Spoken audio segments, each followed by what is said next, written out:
There is a footnote 2. It only refers to one document, which is the last document of this morning, or yesterday, I think it's this morning. From the African perspective, as we are going to have further discussions on the issue, we believe that all the documents that were prepared by the presidency should be added. So the footnote should be modified to bring in all the draft documents, be it on the 13th, 14th, or the 15th, and not only one document. So when we engage on wide spectrum of views, as was reflected in the different documents.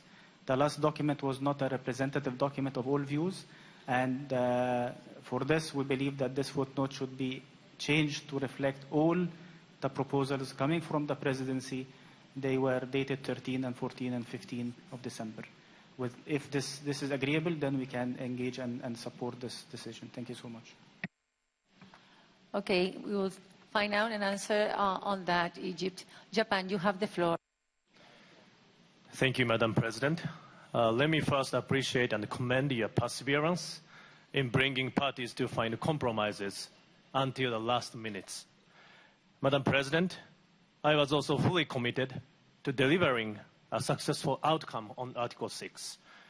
We made constructive proposals to the text over the past 2 weeks to find a common ground for all the parties. Despite all the efforts, it is my sincere regret that we were not able to reach an agreement on Article 6. Although gaps still remain, let me emphasize that market mechanisms are crucial instruments for raising ambition and promoting actions against climate emergency. Japan expresses a firm intention to apply the following principles for the implementation of Article 6 and to work with other countries to deliver real, verified, and additional global emission reductions. Those principles include enabling higher ambition in mitigation and adaptation actions, ensuring environmental integrity by avoiding double counting through application of corresponding adjustments, enhancing transparency through a robust reporting and review cycle, and avoiding the use of pre-2020 units towards Paris Agreement. Japan hopes other parties share such principles so that we can ensure environmental integrity. To this end, we will provide our full support to the next presidency, the United Kingdom, for achieving successful outcomes of COP26. During the negotiation process, I myself had so many bilateral meetings with delegations. Let me take a moment to thank all of them for sharing the spirit of never give up. I don't know how many ministers are still here, but you'd all agree that only with the dedications of our teams we can be effective as ministers and politicians. In that regard, I'm very proud of my team and all of your teams. I am about to leave Madrid for Japan without getting the last homework done. This gives me something to look forward to, that is to work with you again. See you in the next COP in Glasgow. Thank you.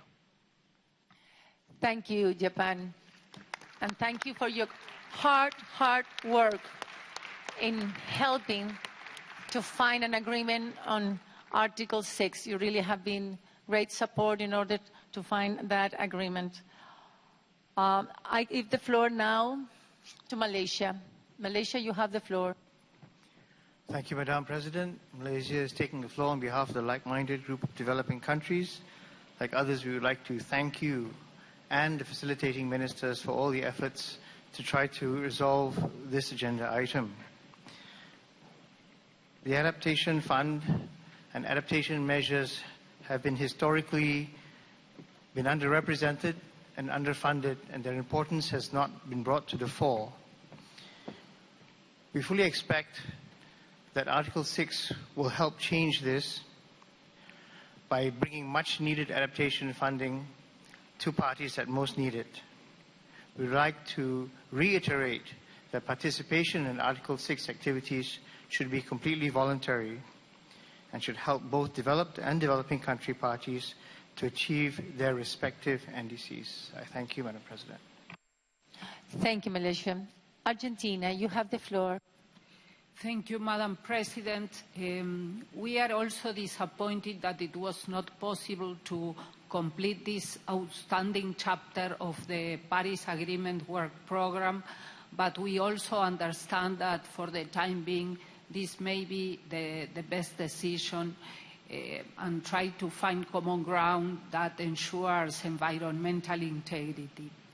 With regard to the Adaptation Fund, we would like to stress the importance of this fund for us and for the whole Latin American region.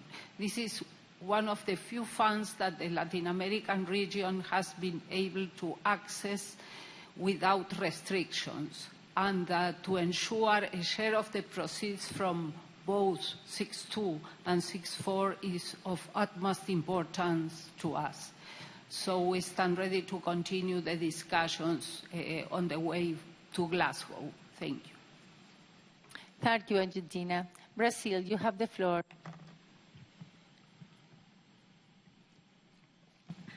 Thank you, Madam President.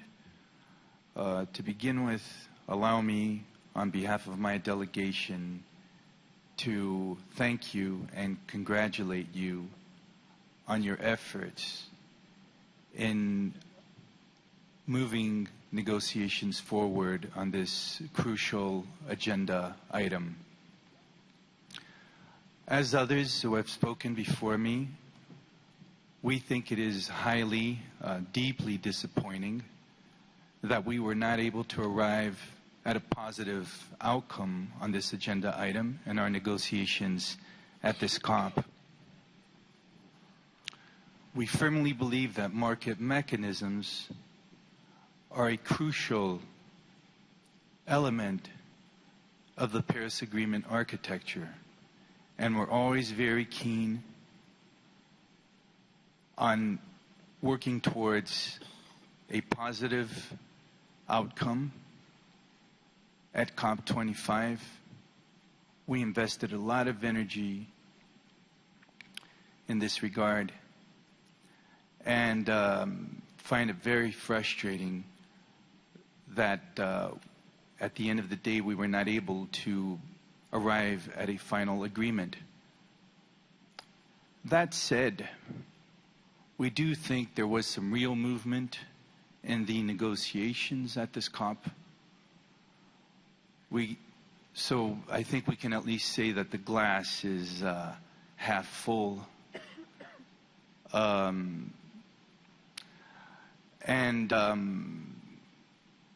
We remain committed to continuing discussions on this very important issue. Madam Chairwoman, I would like to fully support a statement made earlier by the delegation of Egypt on behalf of the African group, and to echo his statements in regard of two different matters.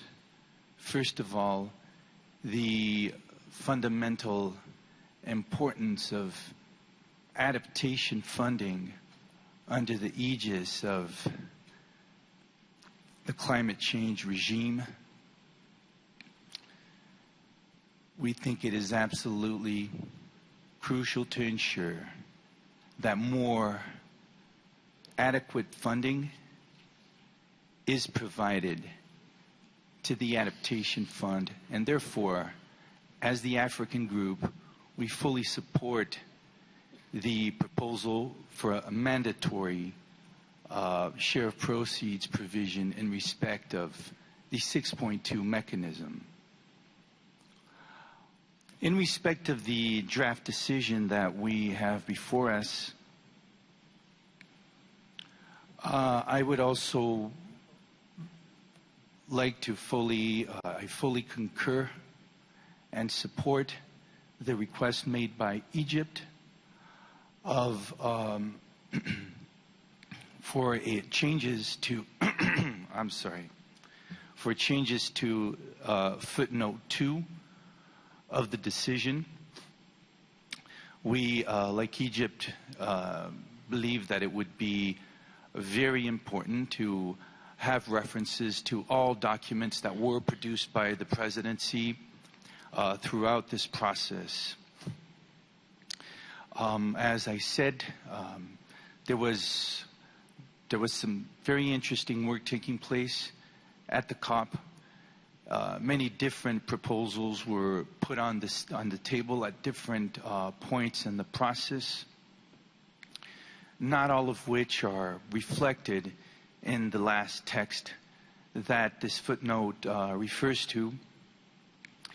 Throughout these 2 weeks, in fact, negotiators were shown many different iterations of the negotiating text. And in many cases, we found that there was not enough time even to discuss fully and exhaustively those iterations.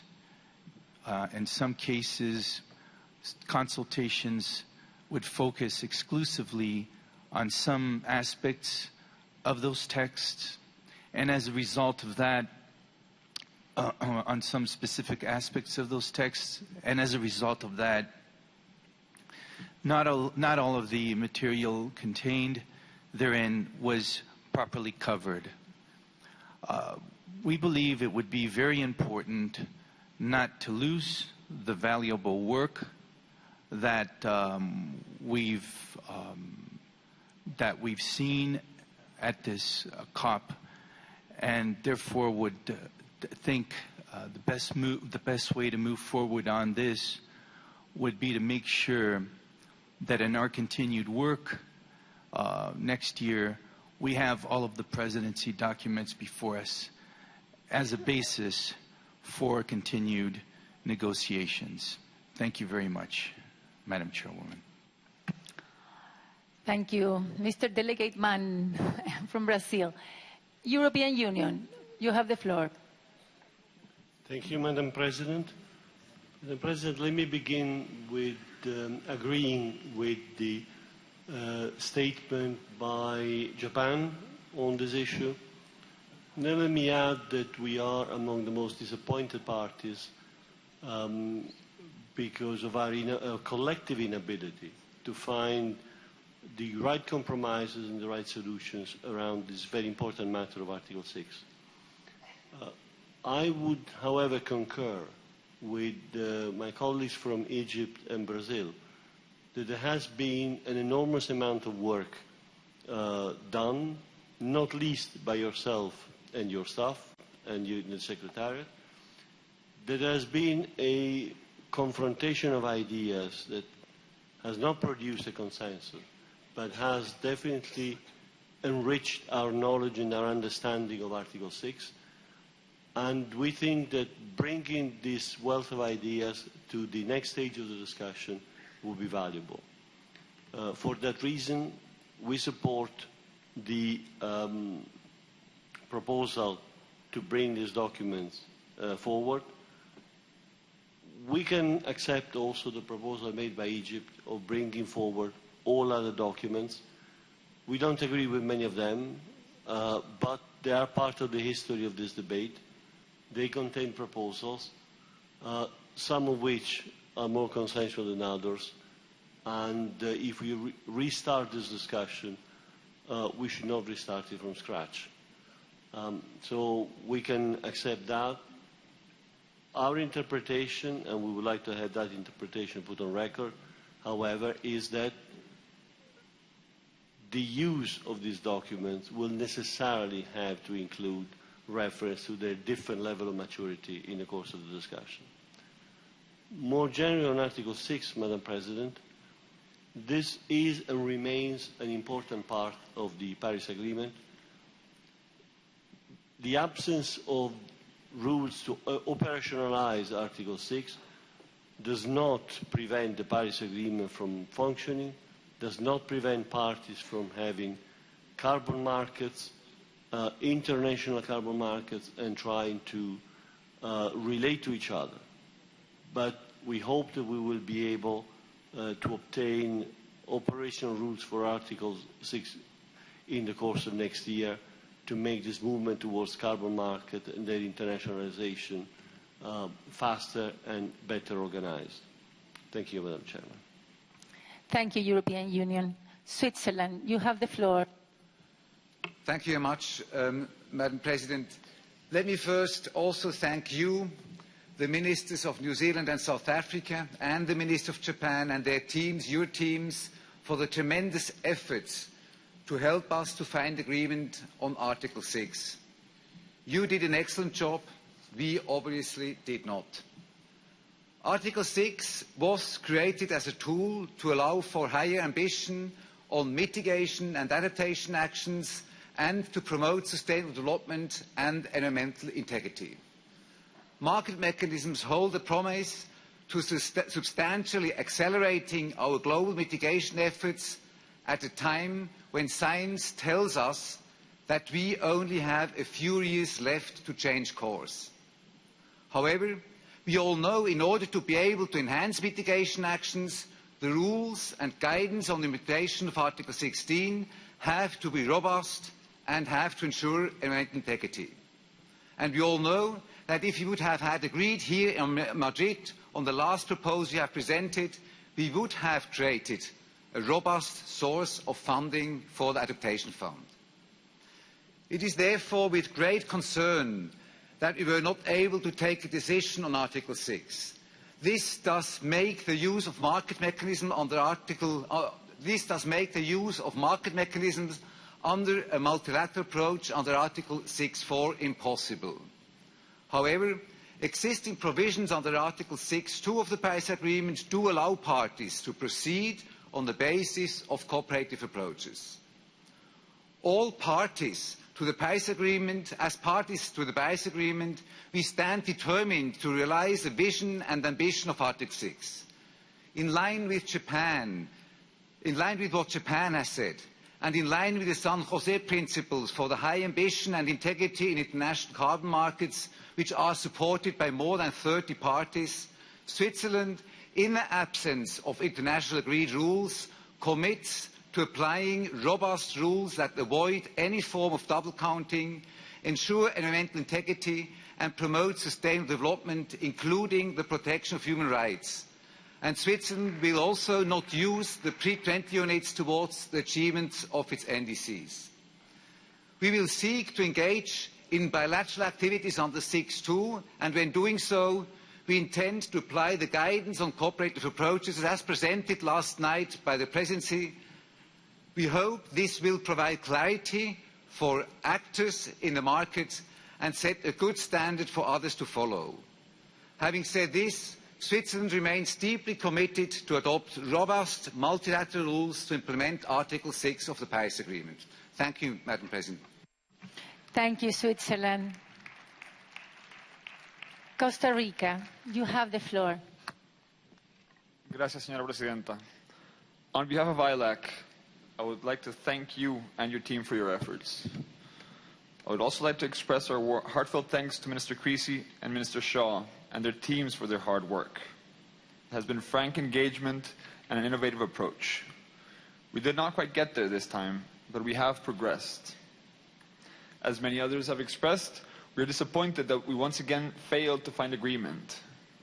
We engaged actively, we delivered our homeworks, and yet we did not quite get there. Having said that, I have to highlight that we saw moves towards flexibility from some parties and groups like we have never seen before.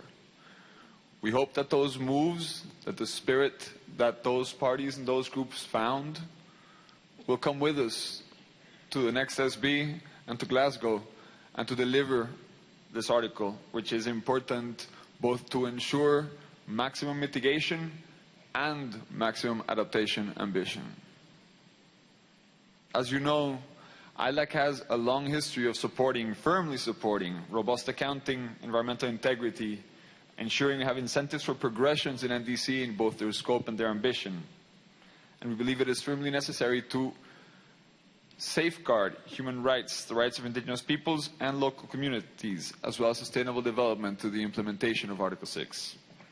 To that effect, We invite all parties and interested organizations in to join us in subscribing the San Jose Principles for Ambition in Article 6. These principles define success. These principles tell us what the bare minimum that we should be able to deliver from this article has to be. And we strongly encourage parties to join us in making sure that we deliver that and more. Finally, Señora Presidenta, I would like to thank the Secretariat team that has been working with us for all these years. Without their tireless effort and unbreakable commitment, this item would be impossible to move forward. I have very little doubt that there are very few people in this venue that have slept less than them, and I have to thank them personally. Thank you. Thank you, Costa Rica. India, you have the floor. Thank you, Madam President, for giving us the floor. The agenda item eluded consensus in the discussion among the parties that is rightly captured in the draft decision.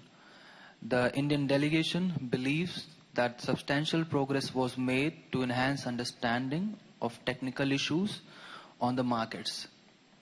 We assure a continued engagement on this matter in a constructive and a fruitful manner. Thank you. Thank you so much. Thank you, India. New Zealand, you have the floor. Thank you, Madam President.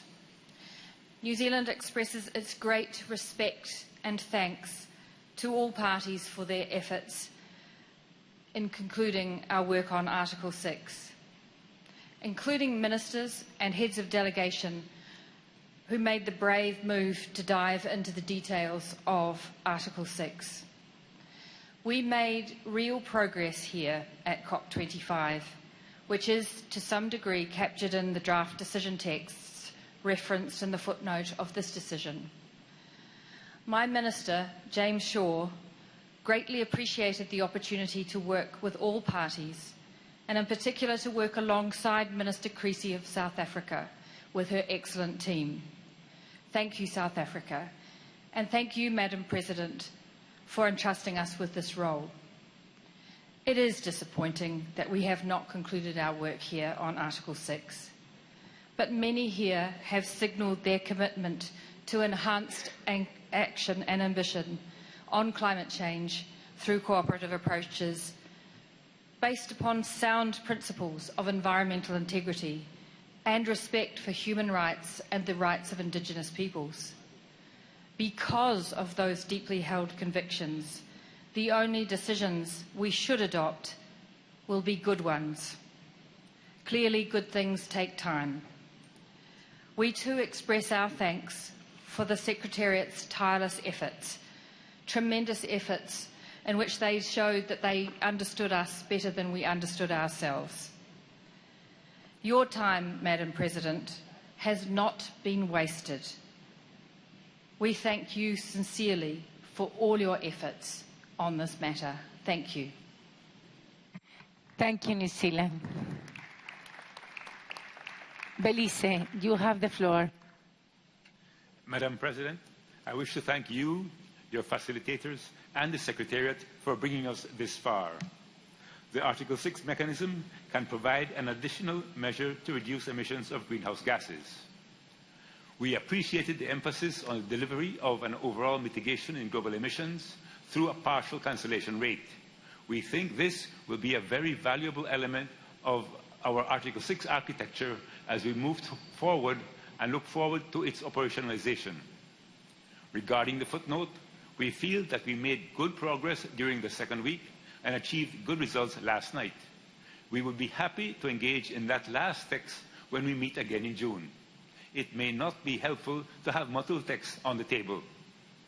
The issue of transition is of concern to the members of my group. This is a major environmental integrity issue.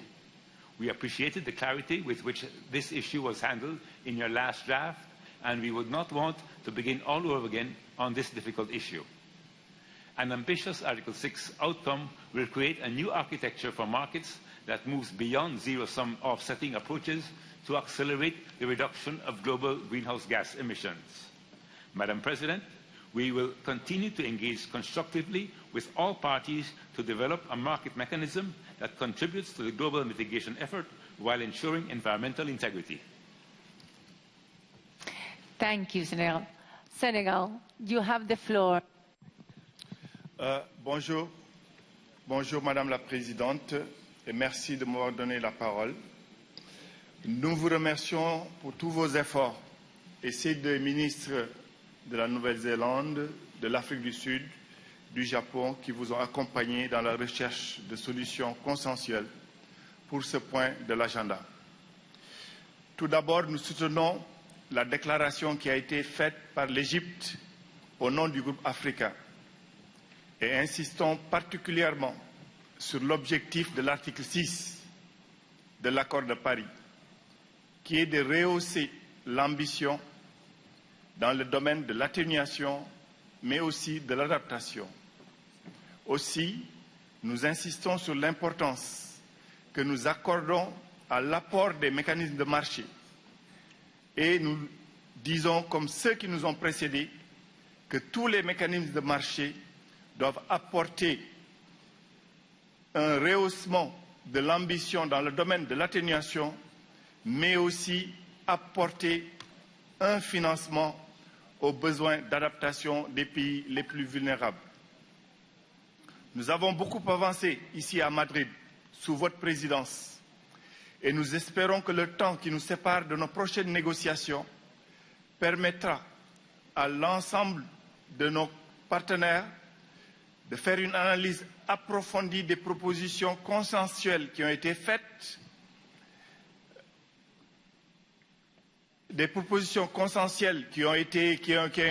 faites sur la table, en ayant à l'esprit que nous ne devons pas, par l'utilisation de réductions qui ne présentent pas toute l'intégrité environnementale requise, nous ne devons pas compromettre tous les efforts qui sont faits un peu partout dans le monde pour atteindre l'objectif global de l'accord de Paris.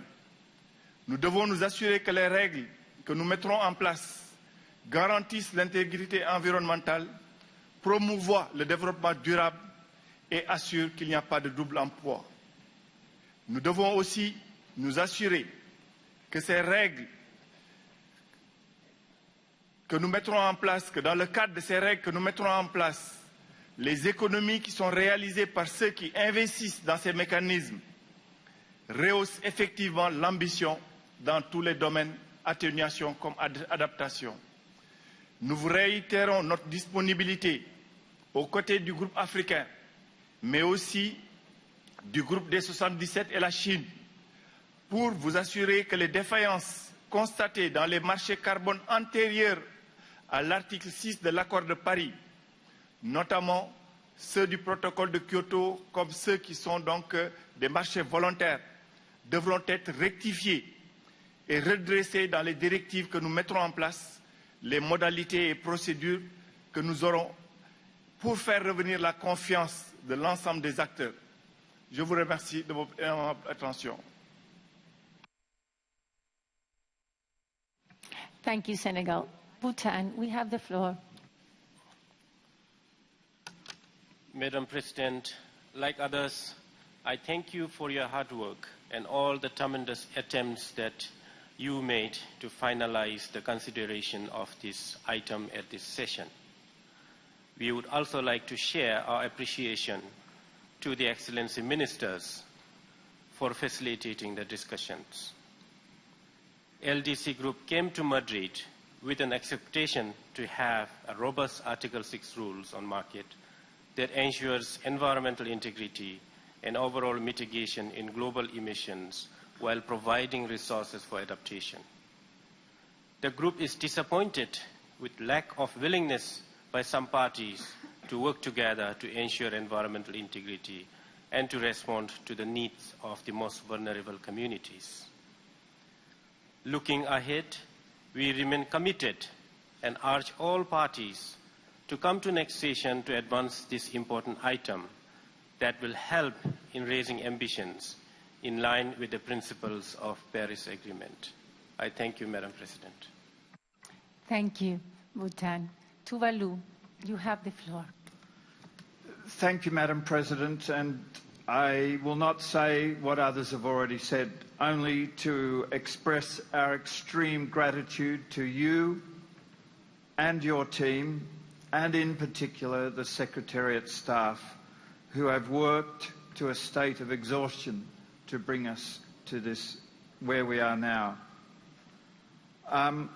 My delegation hopes that where we are now will give us the opportunity to return some language that protects human rights and the rights of Indigenous peoples. Thank you. Thank you, Tuvalu. South Africa, you have the floor.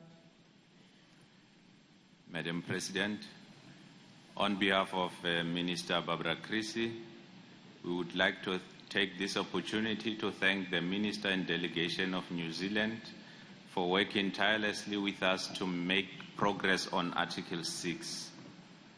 We would also like to thank all parties for the open, transparent manner in which they engaged with us as co-facilitators of Article 6. We appreciate the support of the Secretariat and of the Presidency, who both did a sterling job.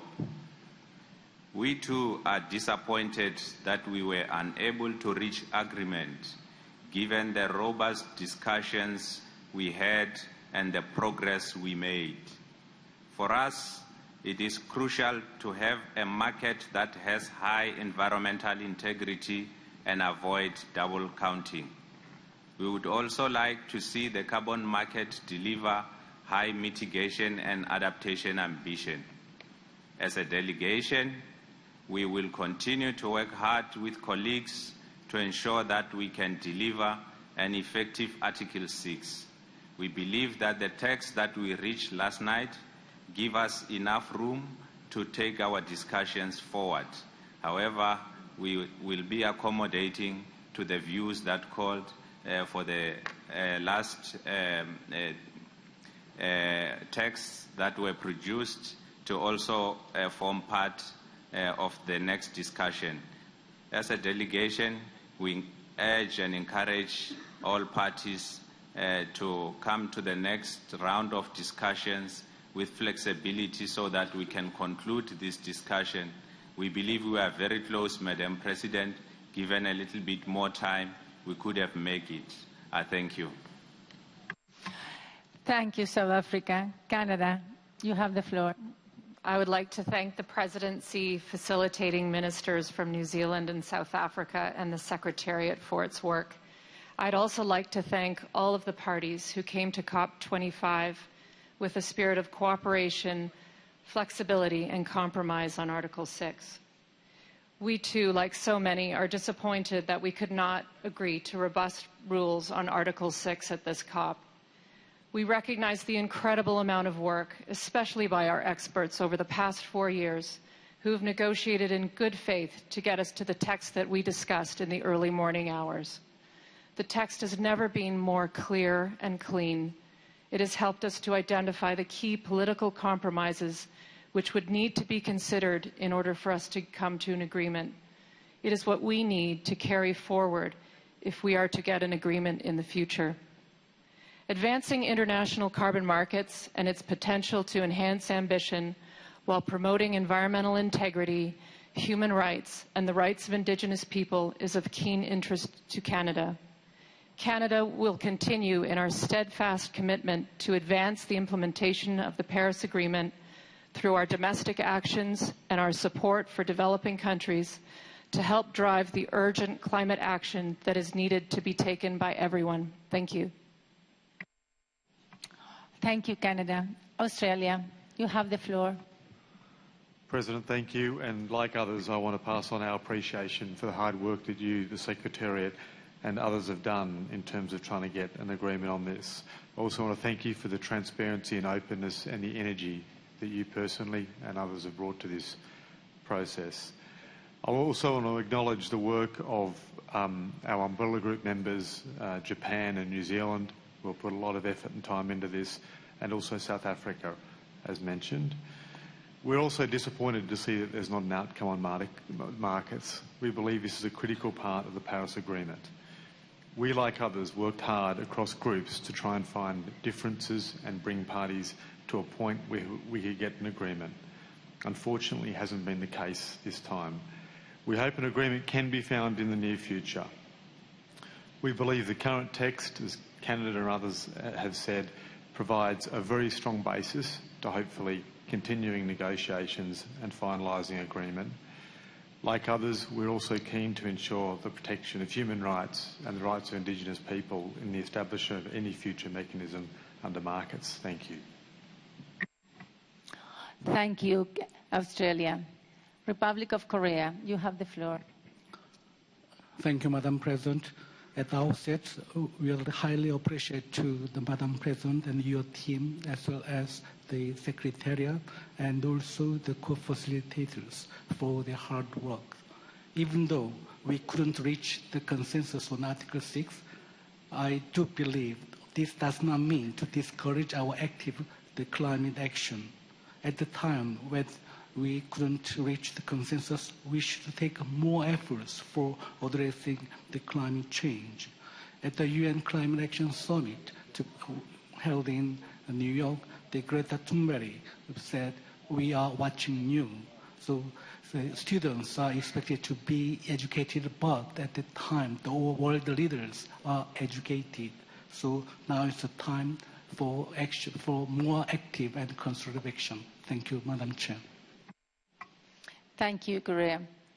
I want to thank all the parties for the great effort that everybody did to move position, to try to find an agreement so we can count on a robust market and we can have this Article 6 that we need in our country so much. And an article that can address the needs of everybody and is a robust and have environmental integrity and understand that we need, for getting the changes and increase the ambition that is so important. I like to thank especially the minister that helped and their teams and the Secretariat in the effort. It was so many meetings for so late, 2 days without sleeping day or night, we get so closer. But I have a hope that we can use this material in order to find a final agreement during the COP26. So thank you for everybody. So here, no objections. It is so decided, and I will include a footnote to reference of the 3 texts that we prepare during this time. Before Brazil, you have the floor. I'm sorry, Madam President, but actually I did not intend to ask for the floor. That was another technical mistake. Thank you. Egypt, you have the floor. No floor at all. So, here no objections then. It is so decided.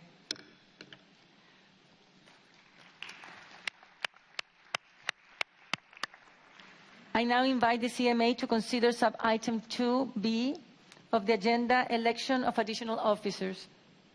I would again like to thank Vice President Una May Gordon for her hard work in leading these consultations. The list of nominations received by the Secretariat is available on the UNFCCC website. I now invite the CMA to consider the election of an additional member of the Bureau of the COP, CMP, and CMA. The rapporteur of the Bureau, elected by the COP, represents a party to the Convention that is not yet a party to the Paris Agreement. Egypt, you have the floor. Thank you so much, Excellency. But again, like others, it was a technical error. But I wanted to take the floor after the adoption of the previous agenda to join others in thanking the ministers who have tried to facilitate, the Minister from New Zealand and Her Excellency the Minister from South Africa and also the Minister of Japan. And like others, we hope that we have an agreement in the next meeting. So thank you so much. Thank you, Egypt. The CMA is invited to elect as additional rapporteur of the Bureau from among parties to this Paris Agreement, Mr. Amjad Abdullah from Maldives, nominated by the Asia-Pacific Group. Here, no objections. It is so decided.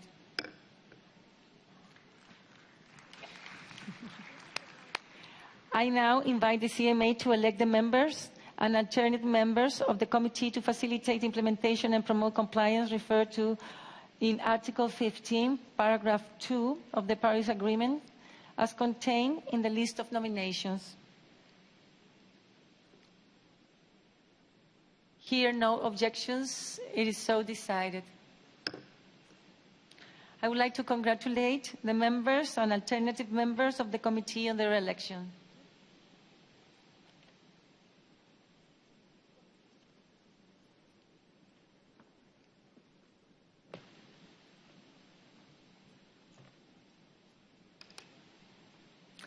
I note that there are nominations outstanding for the Article 15.2 committee.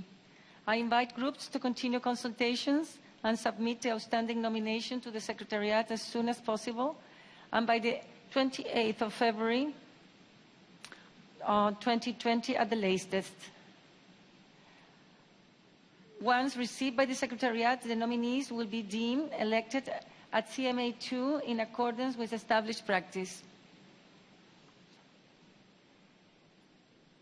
Here, no objections. It is so decided. I invite the CMA to consider Agenda Item 14, Other Matters. Dear delegates, a senior member of my team undertook consultation on the issue of the special needs and special circumstances of Africa under the Paris Agreement on my behalf. I urge parties to the Paris Agreement to recognize the special circumstances and needs of African countries in line with previous decisions of the COP. During the consultations, many parties and groups, including the Latin America and the Caribbean parties, elaborate on the specific vulnerability to adverse effect of climate change. No consensus was reached in those consultations. Are there any other matters?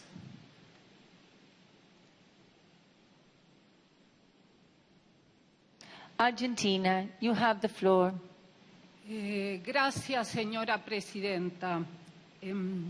Quisiera una clarificación de su parte respecto de la carta que con fecha 5 de diciembre un grupo de países de América Latina le envió con relación a la inclusión de este tema y a sus palabras, las que usted acaba de repetir, y la interpretación que este grupo de países hace de esas palabras, que son una expresión personal suya con respecto a urgir a la COP a reconocer.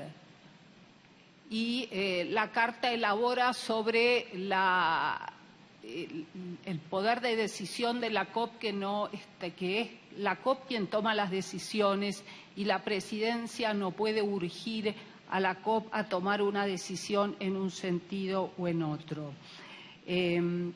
Quisiera respetuosamente pedirle que esta carta sea adjuntada al informe de esta sesión como expresión de la opinión de estos países sobre esta cuestión. Muchas gracias.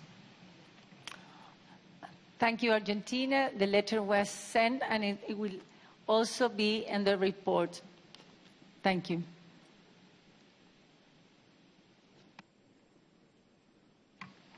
This meeting of the CMA is now adjourned. I now resume the 8th meeting of the Conference of the Party at its 25th session.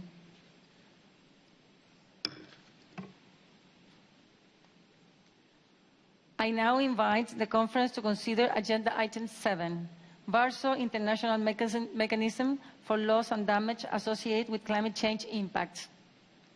Since the consideration of the governance of the WIM did not result in an outcome, the COP will continue to consider matters related to the governance of the WIM at COP26.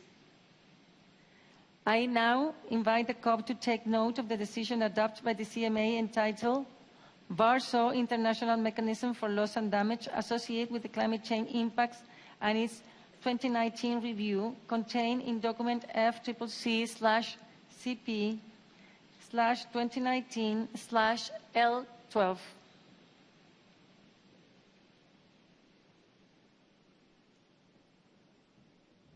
Here, no objections. It is so decided. I will now like to invite the COP to consider Agenda Item 8, matters relating to Egypt, you have the floor. Thank you so much, Excellency. I think it was just a misunderstanding because we heard you saying that we take note of the decision. I think we are adopting the decision, of course. So just thank you.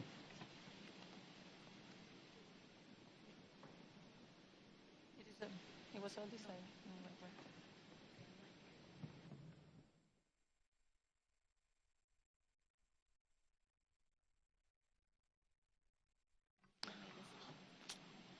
Egypt. The COP is taking note of the decision adopted by the CMA.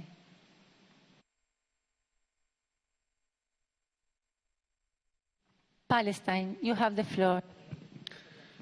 Thank you, Madam President. On this issue, the issue of WIM review and the governance of the WIM, let me state the following on behalf of the group of G77 and China to be placed on record. As stated earlier, the WIM and its executive committee operate under the authority of the COP as well as the CMA, pursuant to previous decisions of the COP and also to the Paris Agreement. The COP decision on WIM that has just been adopted recognizes that issues related to governance of the WIM have not been concluded and will therefore continue at COP26 and CMA 3 in 2021, and will be reflected in the form of an agenda item on this issue for COP26 and CMA 3.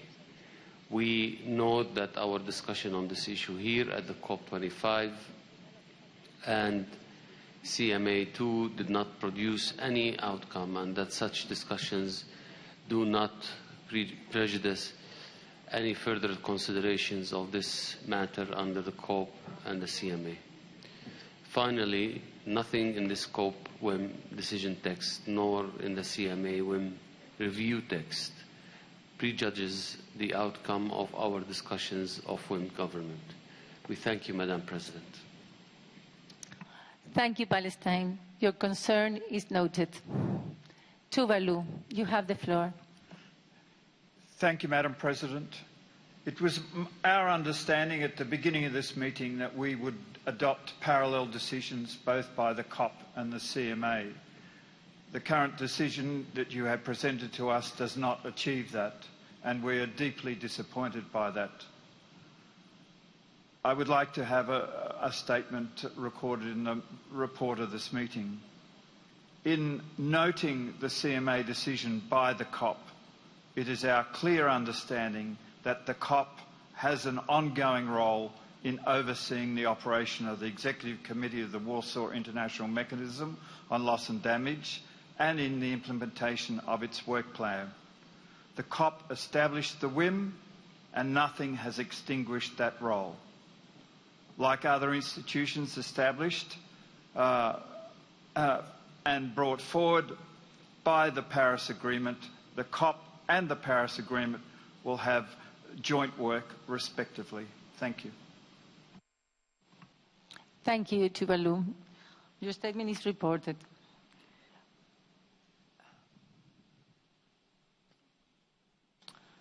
I will now invite the COP to consider Agenda Item 8, matters relating to finance.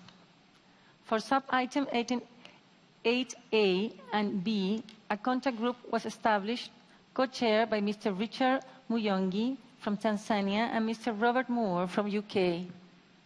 For sub-items 8C and D, a contact group was established, co-chaired by Ambassador Amina Yuvoli from Fiji and Mr. Turu Surju from Japan. I thank all the co-chairs for their hard work. I will now take up agenda sub-item individually.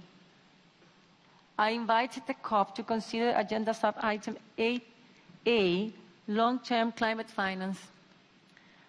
I now invite the COP to adopt the draft decision entitled Long-Term Climate Finance contained in document FCCP/CP/2019/L8. Here, no objection. Egypt, you have the floor.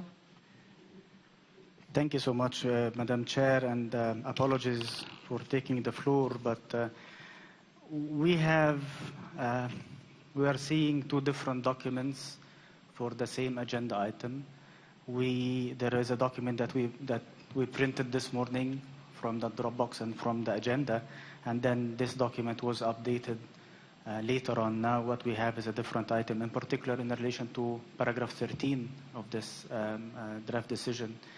We understand that the point was made yesterday in the informal consultations with the President, with the facilitator, and there was an agreement in this room on a language, very specific language on paragraph 13. So the current language does not reflect this agreement as it was yesterday and this morning.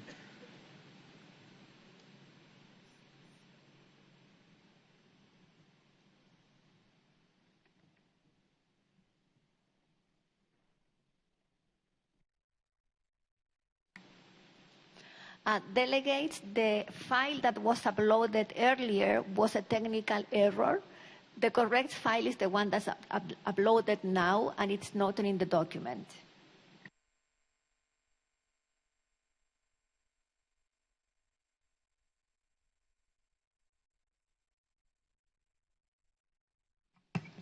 Switzerland, you have the floor. Thank you very much for this clarification. I second it, and we would be happy to go along these lines after these clarifications. Thank you very much. Thank you, Switzerland. United States, you have the floor. Thank you very much, Madam President. We would be okay going along these lines, though we would note that our understanding of this decision or this paragraph is simply that, of course, the COP will continue to discuss issues of climate finance, not that this agenda item will continue at the next session. Thank you. Thank you, United States. Egypt, you have the floor. Thank you, Madam Chair.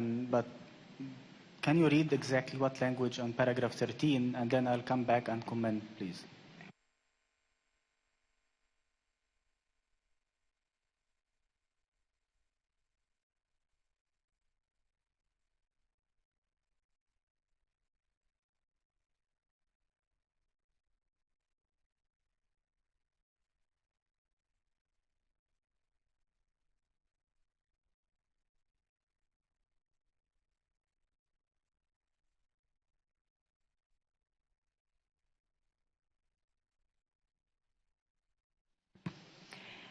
Paragraph 13 reads, note the importance to the Conference of the Parties of continued discussions on long-term climate finance and decides to consider the matter at its 26th session.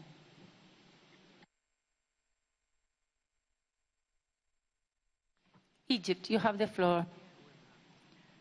Thank you so much, Excellency, but this is not the language that we understand was agreed in the room that was facilitated yesterday, and that this is the language that was presented to the parties this morning. I hear colleagues and interventions saying that, of course, there is the discussion on climate finance will continue under the conference of the parties, which is the language that was presented this morning, which affirms the importance of climate finance and decides to continue discussion on this matter under the conference of the parties.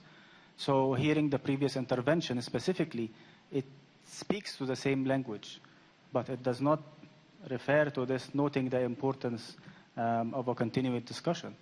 So with this, I would like to go back to the language that was printed and was agreed in the informal last night. Thank you.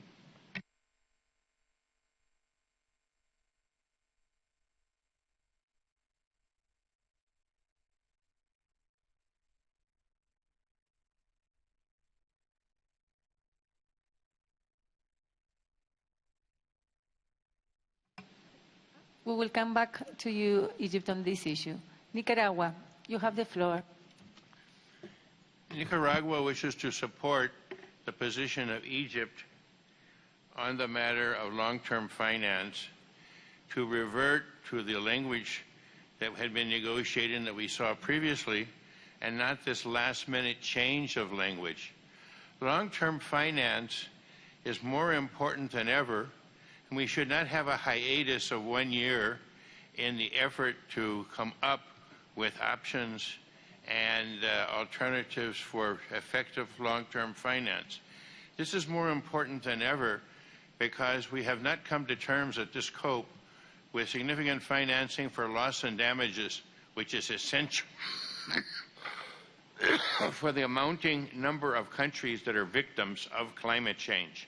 So we support the Egyptian position, Madam Chair.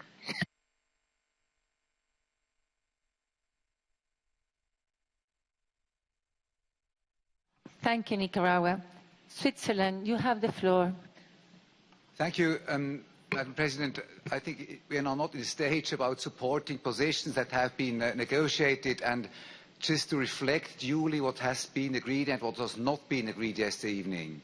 My finance expert was participating at yesterday's session, and there was no agreement to change that language yesterday. I would like just to appeal to all delegates not to start to change what, based on an agreement that has been happened on texts that were presented. And I would also just to draw the attention that we are losing really quorum. And if you are not now really taking where we are and trying to adopt the documents as they have been presented, and if you now start to reopen them and start to try to renegotiate these documents, then there might be a risk that we will lose quorum. Thank you very much. Thank you. Malaysia, you have the floor. Right. Thank you, Chair. Speaking on behalf of LMDC, Malaysia would like to support what Egypt just said, and we like the reflection of the text that we saw earlier this morning. Thank you. Thank you, Malaysia. Egypt, you have the floor. Thank you so much, Excellency. And as Switzerland has said, yes, we want to finalize the decisions as fast as possible, but this does not mean that agreements that were reached yesterday and printed this morning are the ones that we can just overlook because we want to finalize a decision.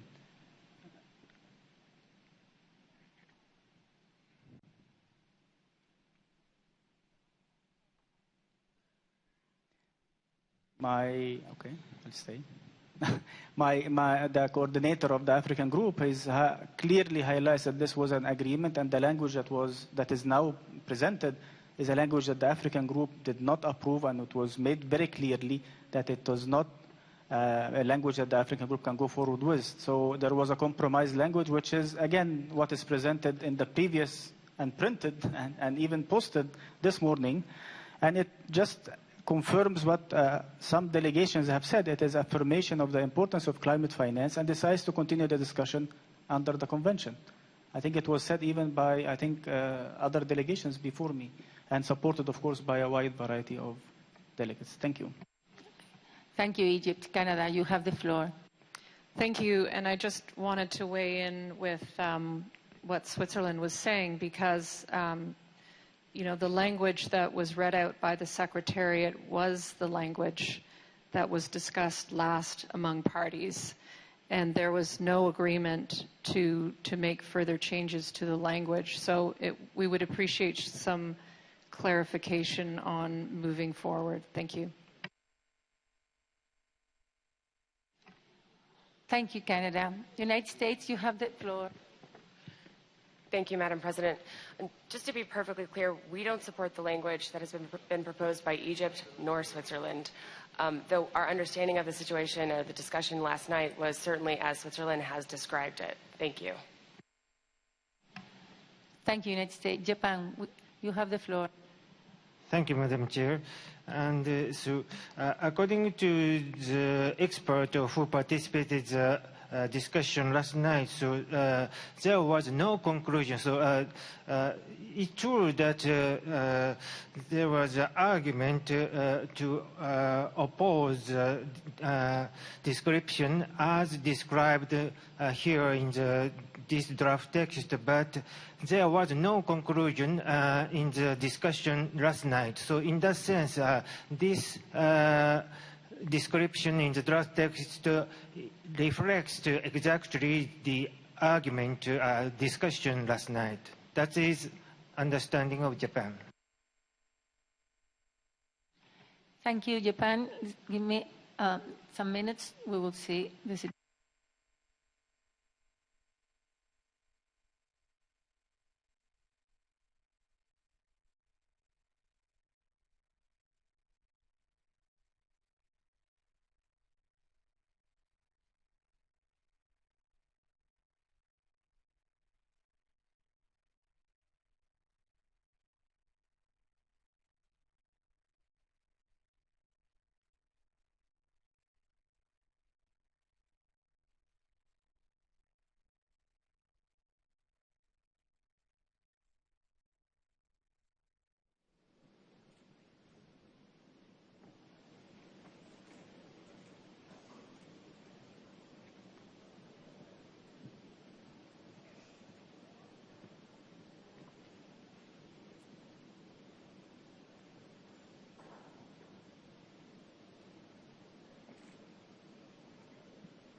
Okay, Minister Delegates, I have been informed parties work very hard, but finally we're not able to conclude a consideration of this matter at this session. So this will be an agenda item for next COP.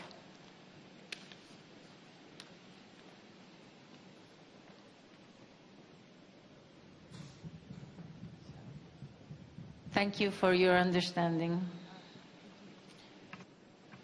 Egypt, you have the floor. Thank you so much, Excellency. And this is a very unfortunate and disappointing decision.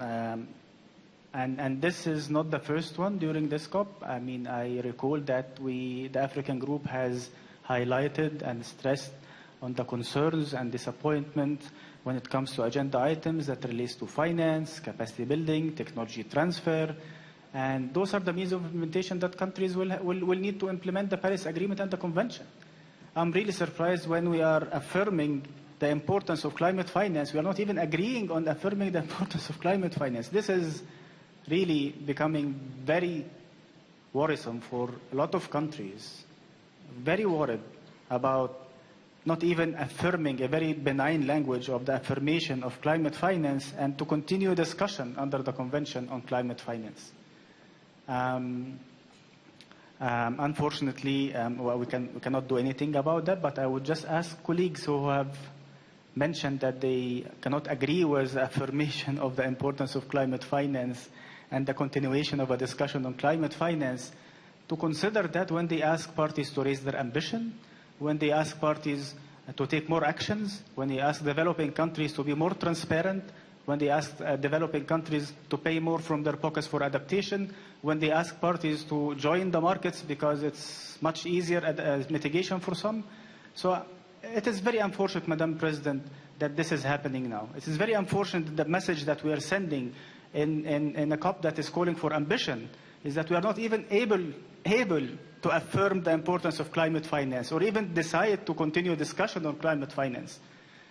I don't know what to say, but this is not what the African group, and I'm sure a lot of developing countries who have responded to that, have expected when we fully ratified the Paris Agreement. We didn't walk out of the Paris Agreement. We are committed to what we have said in the Paris Agreement, and we are committed to the Convention. We are not walking back. We are not backsliding. We are not rolling back on the commitments. But it seems that this is not the same from all parties. So colleagues and parties who are calling for more ambition, who are saying that environmental integrity is the core, that are calling for the climate emergency, if you are not in line with a discussion on climate finance, or you are not in line with affirmation of the importance of climate finance, please relook at your positions. We are not here to have very nice statements and people start applauding and clapping for nice words. We are here to work and make sure that we deliver the right package to enhance the ambition and have things moving forward. We are not here to just have slogans and nice words. I respect all parties, I respect all groups, but it is very obvious that when it comes to technology transfer, capacity building, finance, we have very limited space to even discuss it or even affirm its importance. I would like this to be put on record. We will engage on this agenda item again, but not with a very benign language, just calling for parties to affirm or requesting a very simple request to continue discussion, but with very strong language, and we'll make it very clear in the coming discussions that when we talk about adaptation finance in markets, it has to be done. When we talk about climate finance in general, it should be done. It is as important as the rest of the mitigation because it is a core component of any ambition for developing countries, and particularly for Africa. I thank you, Madam Chair. Thank you, Africa. Nicaragua, you have the floor. Thank you very much, Madam Chair. The lack of ambition on climate finance will affect ambition with regard to mitigation. The reason for this is that a large percentage of the NDCs of the developing countries are contingent on climate finance. By systematically not considering climate finance, the low level of ambition at this COP with regard to climate finance then will affect the ambition with regard to mitigation and adaptation as well, because it will affect the capacity, the respective capacities of the developing countries to fulfill their commitments as they wish to do, It's quite unfortunate that this COP has not had balance with regard to climate finance. It's been systematically sidelining all of the issues that have to do with climate finance, and to take long-term finance, which has a long history within the Kyoto Protocol and within the successors to it, is quite unfortunate, and I wish to express that we're very disappointed. Thank you, Madam Chair. Thank you, Nicaragua. Saudi Arabia.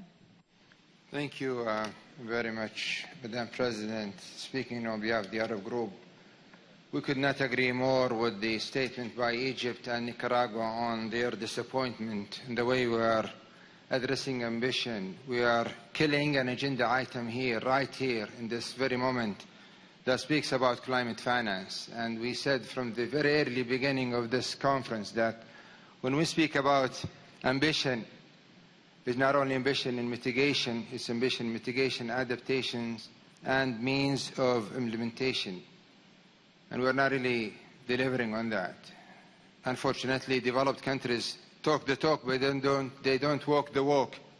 and they don't deliver on their commitment, their historic responsibility to providing finance. These are debts that they have to pay to developing countries to be able to adapt to climate change, enhance their resilience, and then contribute to mitigation if there was sufficient and adequate and predictable finance provided to them.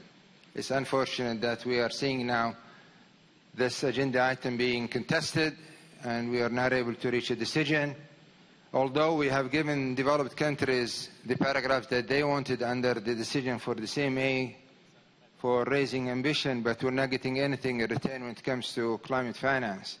We're going to continue this discussion in the next session, but it's really very disappointing, and I'm glad that we are under webcast and the world is watching that we're not really genuine about climate action. Thank you very much. Thank you, Saudi Arabia. Argentina, you have the floor. Thank you, Madam President. We as others are very disappointed about the outcome of this agenda item. Long-term finance is essential for developing countries to comply with the voluntary commitments they have put forward in their NDCs. If we want to talk about enhanced ambition, we also need to talk about enhanced ambition in finance. So on behalf of my group, Argentina, Brazil, and Uruguay, we would like to put on record our disappointment with this result. Thank you. Thank you, Argentina. Malaysia, you have the floor. Thank you, Chair. Madam Chair, just like others before me and speaking on behalf of the like-minded developing countries, we are very concerned and very disappointed with what is happening at this final day of our plenary. We all know that declaration of high intent cannot alone be benchmark or championship for global action. If we want to respond honestly to the youth, to the public outside demanding climate action, we need to fulfill our commitments and undertake ambitious actions on climate change. Will and ambition without implementation is meaningless. Our countries, Madam President, encompasses more than half of the world's population, with most of the world's poor that are particularly vulnerable to the adverse effects of climate change. We are living the impacts of climate change that were not caused by us. This must be recognized, Madam President. We cannot talk about ambition without finance. What has just happened is very unfortunate, and we like to register this. Thank you. Thank you, Malaysia. Uruguay, you have the floor. Thank you, Madam President. We would also like to express our concern with the situation. We understand that finance issues are essential for us to keep building ambition, keep building the regime that can take us to the 1.5 degrees. And we are absolutely concerned with the situation. We like to express our full support with the statement previously made by Egypt, Nicaragua, Argentina, Malaysia, and others, that finance is essential for us to raise ambitions as developing countries. And we will come back to the discussion next year with some very clear message in this regard. Thank you, Madam President. Thank you, Uruguay. European Union, you have the floor. Thank you, Madam Chairman. I think this COP is very close to reaching the record of the duration from information I got from some of my colleagues. So we're all very tired and our nerves are afraid. But I would encourage colleagues to reflect. We are not talking in this decision about whether or not we should have a conversation about long-term finance. That conversation will continue under the Convention because we have a long-term goal of post-2020 climate finance. The conversation will also continue under the Paris Agreement, where next year we will start a conversation about the post-2025 goal on long-term finance. So affirming with vehemence that we're not interested in a discussion on long-term finance, I'm afraid, is not particularly accurate. So I would invite all of us to lower the temperature. We will continue to have conversation on long-term finance, both under the Paris Agreement and under the Convention, without the need for having a row right now on which of the two fora should be preferred. Thank you very much. Thank you, European Union. Maldives, you have the floor. Thank you. Thank you very much, Madam President. At this late hour, I did not intend to take the floor, but I thought perhaps my minister has just left. This was his constant message that I couldn't refrain not taking the floor. I fully subscribe the points that was made by Egypt. Madam President, the developing world is united in combating against climate change, most importantly on climate financing. My delegation is deeply concerned with regard to the appetite that has lost in talking about climate financing. A COP of action without financing is COP of inaction. I thank you. Thank you. Belize, you have the floor. Thank you, Madam President. Belize joins the others in expressing its concern that we were unable to move forward on this agenda item. I believe all of us spent numerous hours addressing it during this past week, and so it is rather disappointing that we have to use Rule 16 on this issue. However, we will continue to engage meaningfully with all parties to ensure that we can make progress here. Thank you, Madam President. Thank you, Belize. Bhutan, you have the floor. Thank you, Madam President.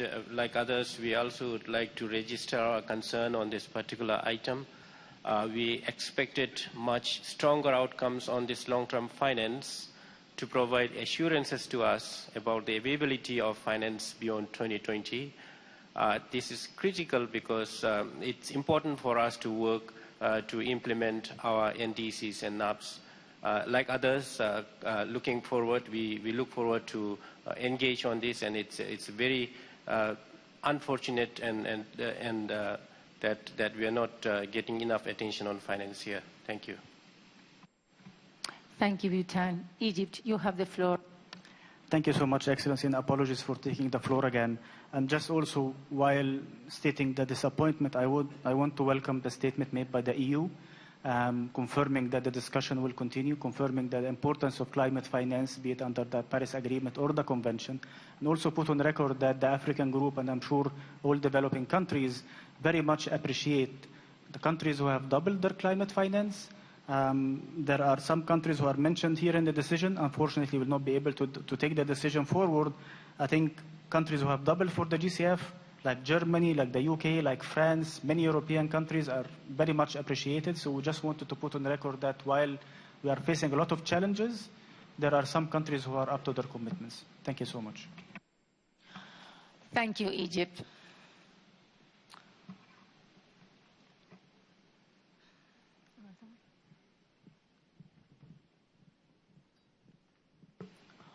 All the statements are record. It's really very disappointed that we don't have more climate finance. I invite the COP to consider agenda sub-item 8B, matters relating to the Standing Committee on Finance. I invite the COP to adopt the draft decision entitled Matters Relating to the Standing Committee on Finance, contained in document FCC/CP/2019/L6.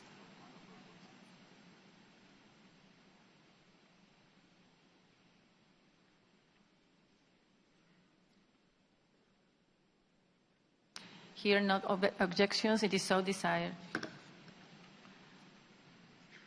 I invite the COP to consider sub-item 8C, report of the Green Climate Fund to the Conference of the Parties and guidance to the Green Climate Fund. I now invite the COP to adopt the decision entitled Report of the Green Climate Fund to the Conference of the Parties and Guidance to the Green Climate Fund, contained in document FCCC/CP/2019/L13. Here, no objections. It is so decided.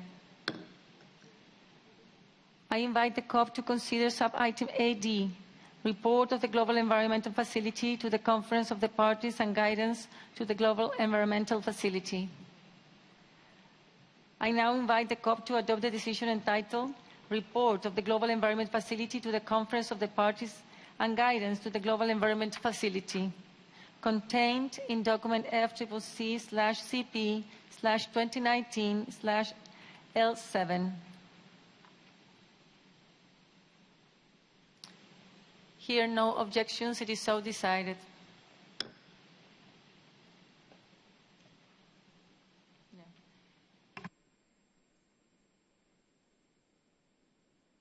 This meeting of the COP is now adjourned. Dear delegate, I now resume the 8th meeting of the CMP. I invite CMP to consider the agenda sub-item 10, Report of the Forum on the Impact of the Implementation of Response Measures. I now invite the CMP to adopt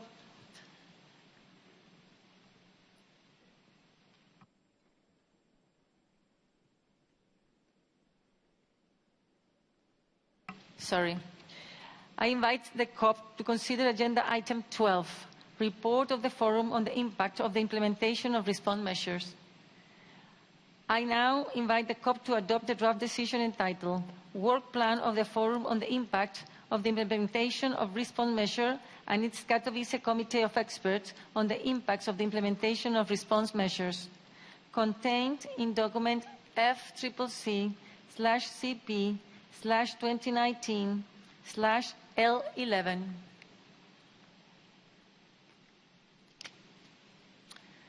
Here, no objections. It is so decided.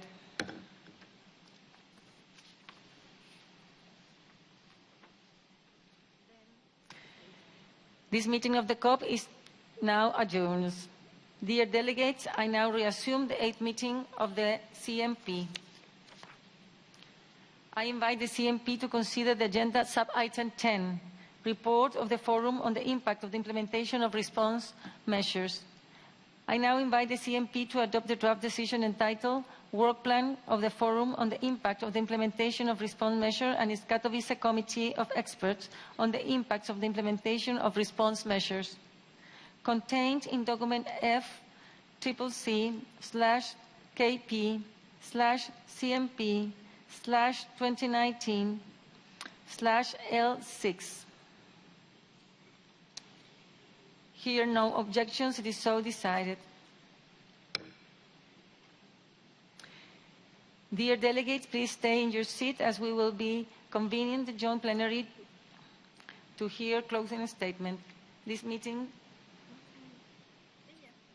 Okay. This meeting is now adjourned.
Distinguished delegates, ladies and gentlemen, I now open a joint ninth meeting of the Conference of the Parties, serving as the meeting of the parties to the Kyoto Protocol, and the 9th meeting of the Conference of the Parties, serving as the meeting of the parties to the Paris Agreement.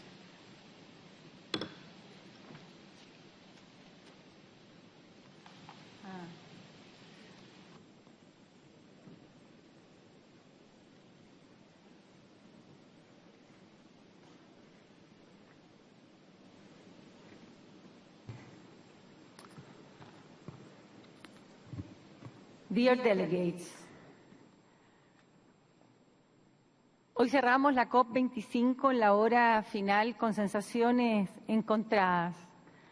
Por una parte, la esperanza de que juntos podemos lograr grandes cosas, sobre todo después de ver cómo España y Chile sacaron adelante esta COP en un tiempo récord, gracias a un trabajo conjunto, generoso y solidario. ¿Cómo no olvidar y agradecer a cada uno de ustedes por las largas horas de trabajo? Esta ha sido la COP más larga de la historia y quiero agradecerles por haber puesto el corazón y el esfuerzo en buscar acuerdos justamente en un proceso que se basa en el acuerdo de todas las partes. Agradecer a Minister Shaw de New Zealand, a Mr. Greaves de South Africa, a los ministros y ministras que ayudaron a hacer posible alcanzar acuerdos en esta COP, a Teresa Rivera, a los ministros de Japón, a cada uno de ustedes que jugaron un rol fundamental, a la Secretaría que, como muchos han dicho, ha pasado aquí días y noches colaborando para que los países pudiéramos alcanzar acuerdo. Queríamos cerrar un artículo 6 que nos permitiera implementar un mercado de carbono robusto, con integridad ambiental, que estuviera enfocado en generar recursos para hacer proyectos que permitieran justamente transitar hacia un desarrollo sustentable, bajo en emisiones y resiliente al clima, sobre todo tan necesario para los países en desarrollo. Un mecanismo que nos contribuyera a avanzar con mayor acción en una temática tan relevante y que con tanta fuerza necesitamos enfrentar hoy. Evidentemente, es triste no haber podido llegar al acuerdo final, estuvimos tan cerca, pero agradezco todos los esfuerzos y las largas horas por tratar de alcanzarlo. Estuvimos a punto, pero como muchos de ustedes han reconocido en la sala, hoy tenemos un avance concreto en textos concretos que nos hacen mirar con esperanza que este mecanismo sólido, con integridad ambiental, que considere las necesidades de cada uno, que tenga fondos para la adaptación que con tanta fuerza necesitamos, que respete también la diversidad de los requerimientos de los países, se encuentra más cerca. Tenemos que avanzar más rápido y mejor. Claramente, hoy día los ciudadanos del mundo nos están pidiendo avanzar más rápido y mejor en finanzas, en adaptación, en mitigación, en generar mejores condiciones de vida para todos y cada uno enfrentando el cambio climático.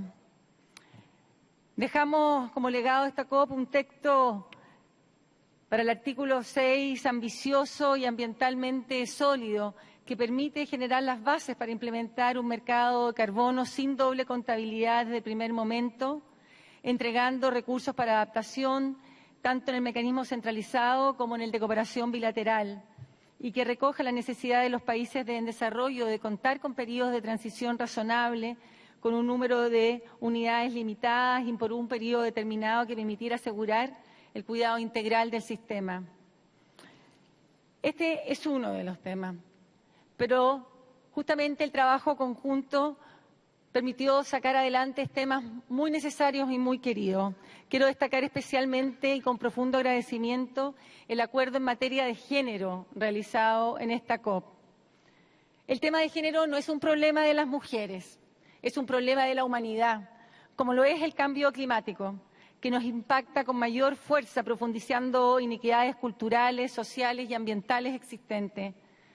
Como exministra de la Mujer, me emociona que hayamos aprobado el Plan de Acción de Género, el cual permitirá fortalecer el rol y el empoderamiento de las mujeres en sus respectivas comunidades locales, dotándolas de herramientas para enfrentar de mejor forma el cambio climático, porque las mujeres somos más vulnerables al cambio climático y a la pérdida de biodiversidad, pero también somos grandes agentes de cambio, somos un poder transformador fuerte y resiliente. La acción climática no es ni debe ser solo una cuestión política. Los compromisos nacionales son necesarios, pero no son suficientes. Por eso valoramos enormemente la Alianza de la Acción Climática que lanzamos en septiembre en el Summit y que nos ha permitido duplicar el número de países comprometidos con la carbono neutralidad. Es un orgullo que en el cierre de esta COP la Alianza de Ambición Climática haya pasado de 65 a 121 países comprometidos, a 398 ciudades, a más, casi 800 empresas, a más de 4 trillones de dólares en inversiones. Adicionalmente, en esta COP trajimos actores financieros relevantes en algo tan necesario como lo hemos escuchado en esta COP, en la urgencia de avanzar con más recursos para la ambición climática, algo que nos golpea particularmente a los países en vías de desarrollo y a los países más vulnerables. En esta COP se reunieron por primera vez 51 ministros de finanzas que se sumaron a la acción climática y los ministros que permitan transversalizar una acción climática más ambiciosa en cada uno de nuestros países. También se logró incorporar los ministros sectoriales que mucho tienen que decir en emisión y en capturas de carbono, agricultura, energía, transporte. La ciencia se incorporó como un aliado clave no solo en el diagnóstico, sino que también en la solución. La innovación, la transferencia tecnológica, la construcción de capacidades y las soluciones basadas en la naturaleza tienen que ser más ambiciosas y tienen que tener, ¿verdad?, un efecto más urgente y más efectivo. Por primera vez, los ministros de ciencia del mundo se reunieron en esta COP y presentaron sus iniciativas. En esta COP también mostramos la importancia de los océanos, ecosistemas esenciales para la mitigación y la adaptación al cambio climático y que afecta la vida de millones de personas en el mundo entero y que está afectado por el calentamiento global y por la enorme pérdida también que están sufriendo en la biodiversidad. Impulsamos a los países incluyeran a los océanos en sus NDC, sumando a la Alianza de Ambición Climática a más de 39 países que ya suscribieron la iniciativa para incorporar justamente los océanos en la NDC. Chile lanzó su plataforma para soluciones oceánicas basadas en la ciencia, que congrega iniciativas y herramientas que pueden ser utilizadas por los gobiernos para desarrollar las políticas climáticas en océanos. Se adaptaron documentos y avances importantes en temas muy queridos y muy necesarios, como el WIM, del mecanismo de loss and damage y su revisión, que justamente era un anhelo muy profundo de muchos países. También se evidenció la importancia de la adaptación, una urgencia cada vez más presente y un pilar clave para aquellos que pertenecemos al mundo en desarrollo. Por eso, en esta COP25, por primera vez, se impulsó un diálogo de alto nivel para la adaptación con sólida presencia de ministros. Pero claramente no es suficiente. El mundo nos está mirando y espera soluciones concretas, mayores por nuestra parte. Por eso no estamos satisfechos. Los acuerdos alcanzados por las partes no son suficientes para enfrentar con sentido de urgencia la crisis del cambio climático. Aún no están los consensos para aumentar la ambición en los niveles que necesitamos. Antes de terminar, quiero hacer un llamado al mundo fuerte y claro para fortalecer la voluntad política y acelerar la acción climática a la velocidad que el mundo necesita. Las nuevas generaciones esperan más de nosotros. tenemos la obligación de estar a la altura de las circunstancias. Las nuevas generaciones, las mujeres, los niños del mundo entero nos piden una respuesta más sólida, más urgente y más ambiciosa para poder actuar. Muchas gracias.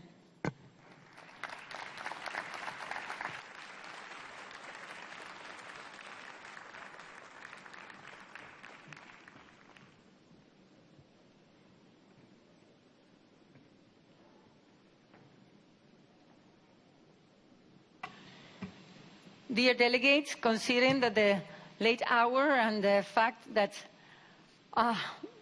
most of us must hurry to the airport, I would like to propose that the statements are sent and uploaded electronically. No.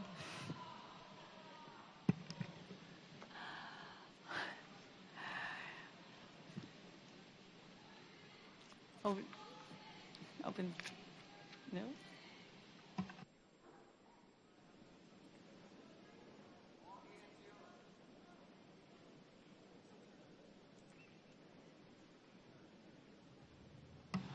Brazil, you have the floor.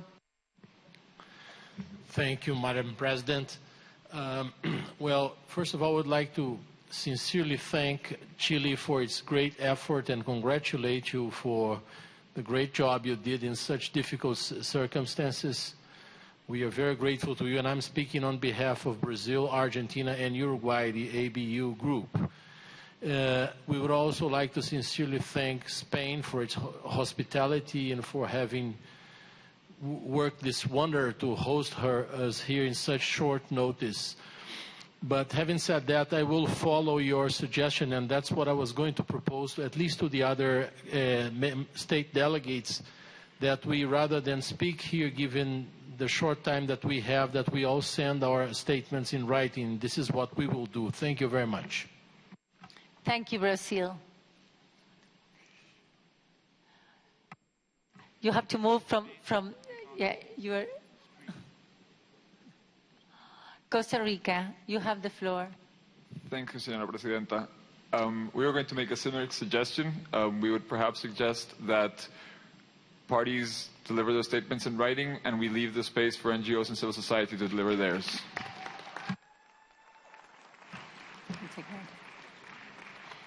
Good suggestion, Costa Rica. If the countries agree, Egypt, you have the floor. Thank you so much, Madam President. Well, in principle, I would agree, but I cannot not take the floor on behalf of the African group to thank you, Madam President, for your leadership. I think the statement is not only about the progress and the process, but also to capture that it was a very difficult COP. We have very difficult meetings, but we also achieved a lot. People might think that the progress, the small progress that was here, is something that might be a negative signal to the outside world. I think it is not. The discussions that we had reflects the challenges that we have. It reflects also the commitment to the multilateral process. It reflects the leadership of a person like you, Excellency, pushing forward, pushing the parties to try to reach agreements until 48 hours after the meeting, the official closing of the meeting. So for us, it was a good conference. I hope that all of us have heard each other on the importance of raising ambition, the importance of finance, technology, and capacity building, the importance of working together through a multilateral process. We are proud as Africa of what was achieved on 25 years from the convention until now. We are proud of the Kyoto Protocol. We are proud of the Paris Agreement. We are proud of this conference of the parties. We are proud that we are still in a very strong multilateral process, taking us all forward in an inclusive manner. If we overlook the small elements or the small differences on issues on different agenda items, we need to also confirm that we are all here. 48 hours after the official closing, everybody is following on the webcast. My colleagues, everybody is following, and they are all saying the same thing. Yes, we are here. Yes, we are up to the challenge. It is our responsibility to have a better future. It is our responsibility that the new generations, the incoming generations, would live in a better world. in a world that would take them forward, not a world that will be suffering from impacts of something that they haven't done. So saying that, I have to thank you, Madam Chair. I have to thank your team. You were a leader in the process.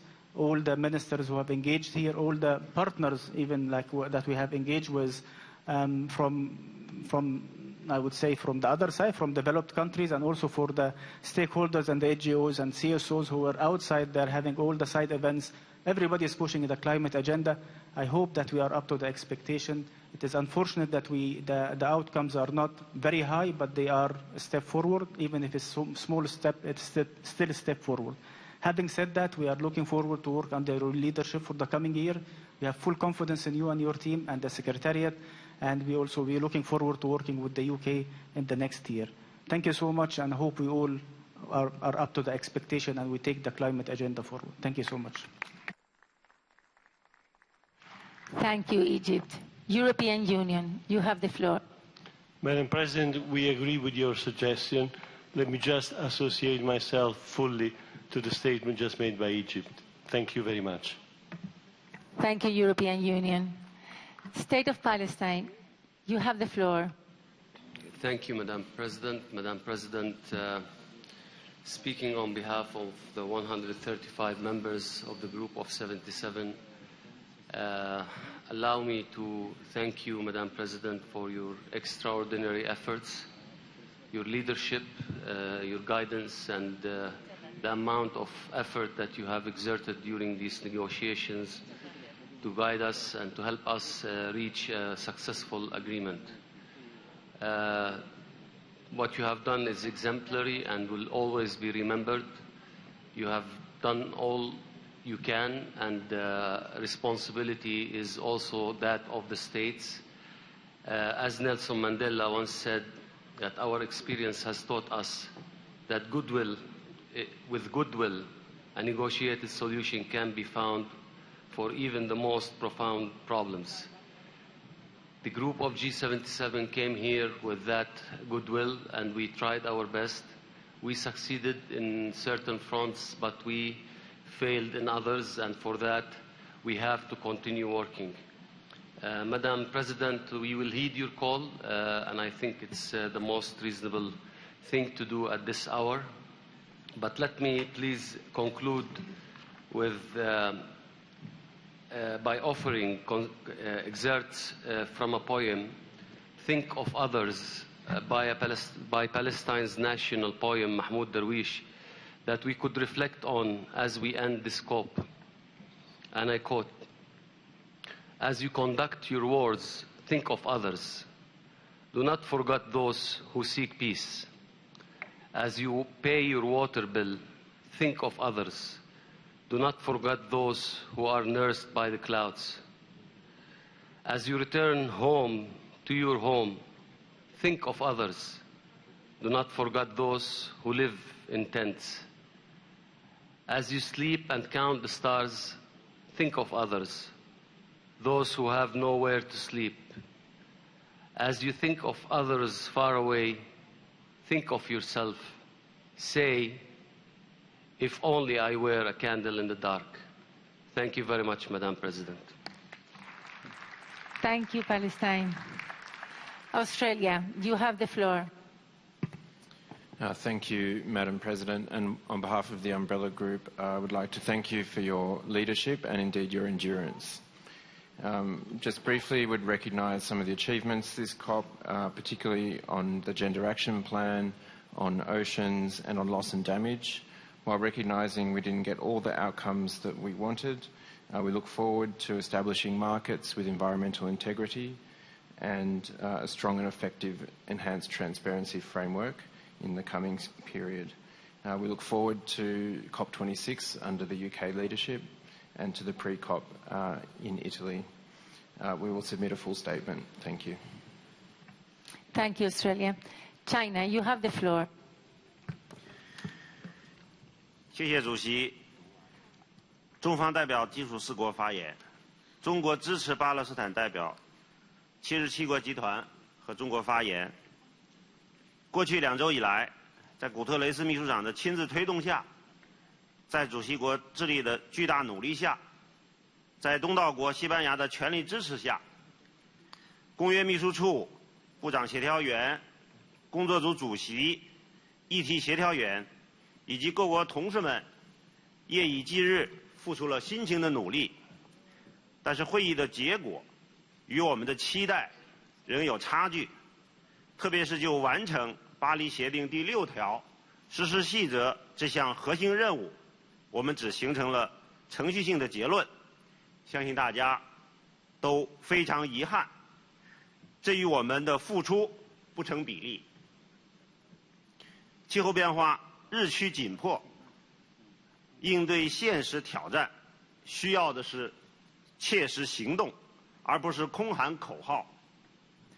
巴黎协定是多边主义的标志性成果，有效应对气候变化必须坚持多边主义，必须建立在巴黎协定坚实制度基础上，必须切实聚焦落实协定，尊重历史，基于现实国情，充分考虑发达国家和发展中国家的不同起点，落实所作出的承诺。基础4国呼吁各国坚持多边主义，坚持全面、有效、持续落实公约及其京都议定书、巴黎协定，特别是要准确解读和实施巴黎协定及其目标和原则，切实遵循公平、共同但有区别的责任和各自能力原则，以及国家自主决定贡献的制度安排。我们要全面理解并加强力度，加强减缓，加强适应，加强支持力度，确保发达国家提供的支持力度与发展中国家行动力度相匹配。我们对本次会议上发达国家没有切实回应发展中国家资金需要表示失望。我们对2020年前行动和力度的安排感到遗憾。2020年前承诺的落实是2020年后行动的起点。我们敦促发达国家采取切实行动，弥补在减排和对发展中国家支持方面的缺口。尽管基础4国国内发展存在不充分、不平衡的问题，均面临着消除贫困、改善民生、推动社会经济发展、保护环境等多重挑战，但是4国都根据本国国情实施了强有力的气候行动，并取得了显著的成效，为应对气候变化的全球努力做出了重大贡献。基础4国已经提出了反映其尽可能高力度的气候政策和贡献。我们认为行动始于当下，而不是明年或者更远的未来。以下我代表中国讲，中方支持巴勒斯坦代表77国集团和中国、马来西亚代表立场相近发展中国家所做的发言。中国国家主席习近平多次强调，各方要本着构建人类命运共同体的责任感，坚持共同但有区别的责任原则，全面深入落实巴黎协定。我们将贯彻落实习近平生态文明思想，坚定不移地实施积极应对气候变化国家战略，继续付出艰苦卓绝的努力，采取强有力国内政策行动，100%落实承诺，开展应对气候变化南南合作。同时，中国将继续与各方一道，努力推动完成巴黎协定实施细则的最后1公里，为推动全球生态文明建设，建立完善、公平、合理、合作共赢的全球气候治理体系，推动构建人类命运共同体做出不懈贡献。谢谢。Thank you, China. Norway, you have the floor. Thank you, Madam President. And first, I would like to thank you for your leadership and hard work, not least in the last few days. We now have come to important areas where we come to agreement. I would also like to say that we support Costa Rica, that the civil society and NGOs should be able to make their statements. But in the grave situation that the world is in, that first and foremost will affect future generations, I think it's most appropriate, at least at the end of the COP, to give the words for our final statements to our youth delegate, Sofia Murvik. Thank you. We lack the ambition needed to avoid this climate emergency. We're far from where we need to be to reach our international commitments of stopping global warming at 1.5 degrees. Now is the time for all countries to provide real action. Our leaders need to step up. The world would have looked very different if young people were in charge today. We don't have the time to wait for us to be the ones taking the final decisions. And youth are finished being your inspiration. Please use our solutions. Take the right decisions for our future and for all the people suffering the consequences of climate change today. Don't let us down. Thank you.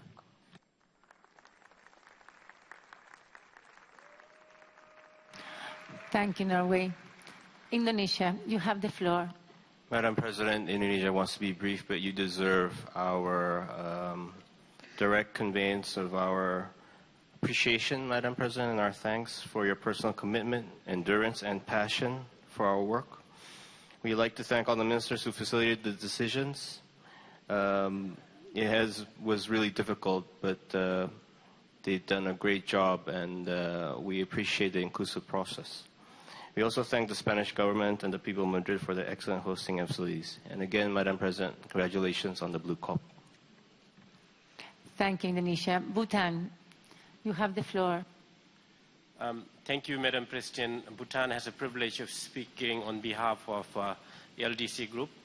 We align with the statement made by State of Palestinian on behalf of G77 in China. Briefly, Madam President, we would like to thank you for your leadership and guidance these past weeks, especially during final hours at this session. For us, this COP is the last stop before implementation of Paris Agreement. We are able to make good progress, but we have also left behind a few important items for next session. Our group remains committed to work together to strengthen the multilateralism and action on climate change. A longer version of the statement will be submitted online so that our friends in civil society gets time to share their views, as well as I need to go and catch my flight. Thank you very much. Thank you, Bhutan. Malaysia, you have the floor. Thank you, Chair. Malaysia speaking on behalf of like-minded developing countries. We'd like to associate ourselves with all the statements made before this, and we'd like to congratulate you for your leadership, energy, and commitment towards this COP. And we also like to thank the team behind you, the Secretariat, the Chilean government, and the Spain government for the wonderful hospitality. We too will post our full text online, but before I leave, I would like to just mark that 14 December is the one-year anniversary of the passing of one of the convention founders, a wonderful friend, and one of the convention's greatest stalwarts, Madam Ditas. We'd like to remind the world of what she said. There's so much at stake. Get it right, and the world has the chance to both halt the catastrophic climate change and find better path to develop. Get it wrong, and all injustice and disadvantages that developing countries now face will be magnified 1,000 times in the coming years. Let us honor her spirit and respect what she stood and fought for her entire life, which is equity, fairness, and justice. Finally, Madam President, we reiterate, let us live up to our commitments and negotiate in good faith hereon. Thank you very much. Thank you a lot. Costa Rica, you have the floor. Señora Presidenta, le agradezco darnos de vuelta la palabra. I'm honored to speak on behalf of ILAC. We would like to support a statement made by the distinguished delegate of Palestine on behalf of G77 and China. We will be brief, I promise. We thank that the effort made by Chile in their role as COP presidency, and energy that was placed until the very last moment. And to your delegation, Madam President, we thank you for your work. ILAC also wants to recognize the great effort Spain, the city of Madrid, and its people made to organize this COP at the last minute. Hemos llevado a cabo nuestra conferencia en un ambiente amable, en una ciudad bella y en unas instalaciones tan bien puestas que jamás notamos que se montaron en un mes. Por eso, gracias. Thank you, ILAC. You're welcome. Belice, you have the floor. Thank you, Madam President. I wish to also associate myself with the comments made by the State of Palestine on behalf of the Group of 77 and China. EOSIS will deliver a statement, a written statement to you. However, I would like to personally extend my appreciation for the extraordinary work you did in convening and executing COP25, and of course, for the support provided by the Kingdom of Spain, our host country. Thank you very much. Thank you, Belice. Liechtenstein, you have the floor. Madam President, I speak on behalf of the Environmental Integrity Group comprising Georgia, Liechtenstein, Switzerland, Monaco, the Republic of Korea, and Mexico. We thank you and your team for your effort and hard work over the last 2 weeks, and Spain for being great hosts. We support you and also the proposal made by Costa Rica. Thank you. Thank you, Liechtenstein. Saudi Arabia, you have the floor. I will deliver the statement in Arabic language. بسم الله الرحمن الرحيم. السيدة الرئيسة، السيدات والسادة رؤساء اللجان الفرعية المحترمين، يتحدث وفد بلادي باسم 22 دولة عضو في جامعة الدول العربية. في البداية أتقدم لكم بالنيابة عن المجموعة العربية بالشكر والتقدير على جهودكم المتواصلة للدفع بالمسارات التفاوضية للأمام والعمل مع الدول الأطراف لتحقيق التقدم اللازم. إن المجموعة العربية تتفق مع وتؤيد بيان دولة فلسطين بالنيابة عن مجموعة 77 والصين. السيدة الرئيسة، تؤكد المجموعة العربية على ضرورة الالتزام بالمبادئ الاتفاقية الإطارية لتغيير المناخ، وبالأخص مبدأ العدالة والمسؤولية المشتركة، ولكن متباينة الأعباء وتفعيل هذا المبدأ في حزمة الإجراءات والأنظمة التي يتم التفاوض عليها لتنفيذ اتفاق باريس. وفي هذا السياق تود المجموعة العربية أن يكون مسار العمل متوازن وعادل ليشمل معالجة جميع القضايا الناتجة عن اتفاق باريس، والتي يجب أن تكون على نفس المستوى من الأهمية تحت اللجان الرئيسية والفرعية. وكذلك يجب أن يتم مساواة مخرجات النصوص في مختلف المواضيع بنفس الأهمية، وأن لا يكون هناك تمايز في تقدم مستوى النصوص أو صياغتها، والتي قد تؤثر سلبا على مستوى التوازن في تطبيق اتفاق باريس. السيدة الرئيسة، ترحب المجموعة العربية بالاتفاق على خطة العمل للسنوات الست القادمة للمنتدى ولجنة كاتوفيتسي للخبراء، وتود التأكيد على أهمية العمل. وفي الختام، السيدات والسادة رؤساء اللجان الرئيسة، نتطلع للاستمرار تحت قيادة رؤساء اللجان الفرعية في جلسة اللجان الفرعية المشتركة القادمة في بوم بنفس روح العمل والتعاون للوصول إلى مخرجات تصب في مصلحة الجميع، مع تمنياتنا بالتوفيق للمملكة المتحدة في رئاستها القادمة لمؤتمر الأطراف 26. شكرا جزيلا. Thank you, Saudi Arabia. I now turn on to the NGOs, representatives, and people farmers. You have the floor.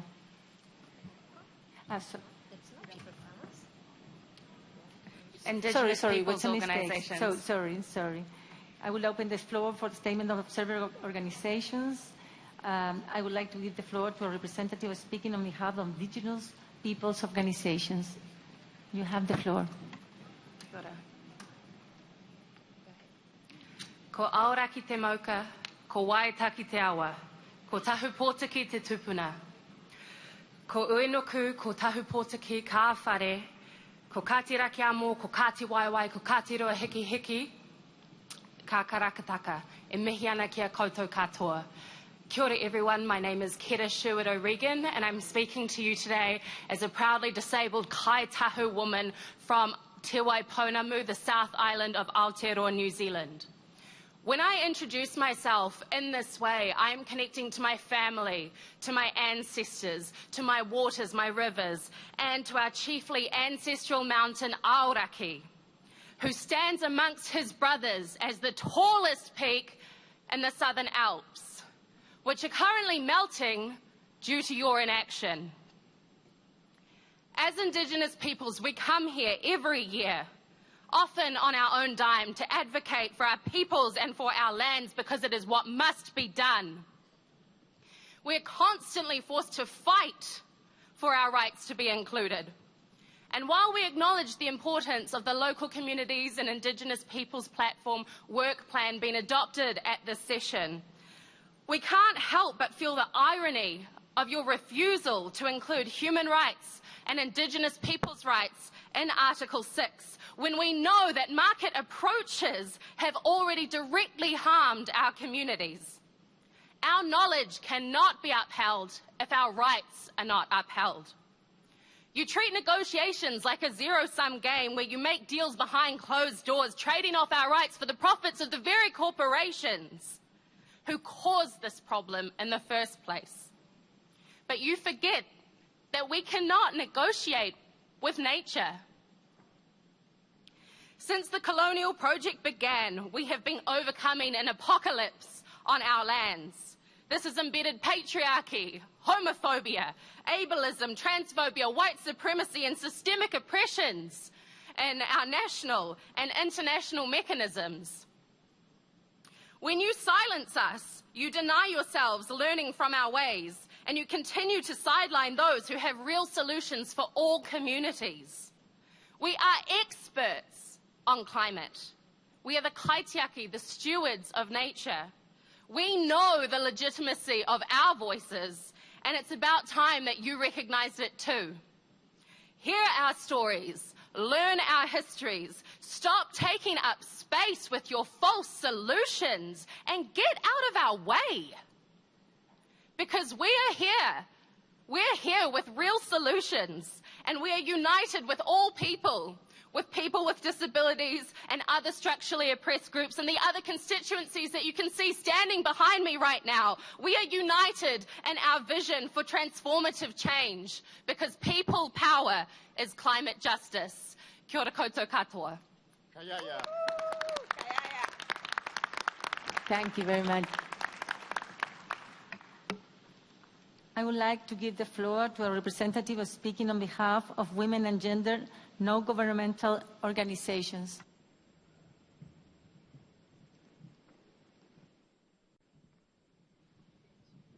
Thank you, Chair. My name is Jolijn Holtz, and I'm speaking on behalf of the Women and Gender constituency. First, we take the opportunity to welcome what we see as one of the strongest outcomes of this COP, the adoption of the Gender Action Plan. We thank parties for pushing for a strong outcome on this. However, at this COP we saw an unprecedented resistance of parties against acknowledging the interconnections of human rights with every aspect of the negotiations. We heard a resounding call from countries in support of human rights in Article 6 just this morning, which we applaud as we cannot allow any decision on Article 6 to go forward that would infringe on rights and ultimately not advance the goals of the Convention. We expect parties to continue this call going forward. Every time you undermine human rights, you undermine gender equality. Every time an environmental defender is threatened, raped, disappeared, or murdered, the violator is you. Your commitments to patriarchy, capitalism, militarism, colonialism, racism, and ecocide are the only ones you have made and which you support with real finance. Until these systems of oppression are dismantled, which lock out peaceful protesters and communities, including indigenous peoples and women, from real participation and decision-making, until the root causes of this climate catastrophe are reckoned with, we will be here. You will hear our voices raised in solidarity. You will see our bodies in the halls and on the streets and on the front lines. You took the COP away from the people of Chile and Latin America, but you cannot silence us. You cannot silence the people. You cannot silence women, nor indigenous peoples, nor migrants, nor workers, nor peasants, nor lesbian, gay, bisexual, transgender, non-binary, gender non-conforming, queer, intersex, and two-spirited people. You cannot silence people of color, nor people of living with disabilities, nor the elders, and not the youth. You cannot silence or rallying cry for justice, people power, climate justice.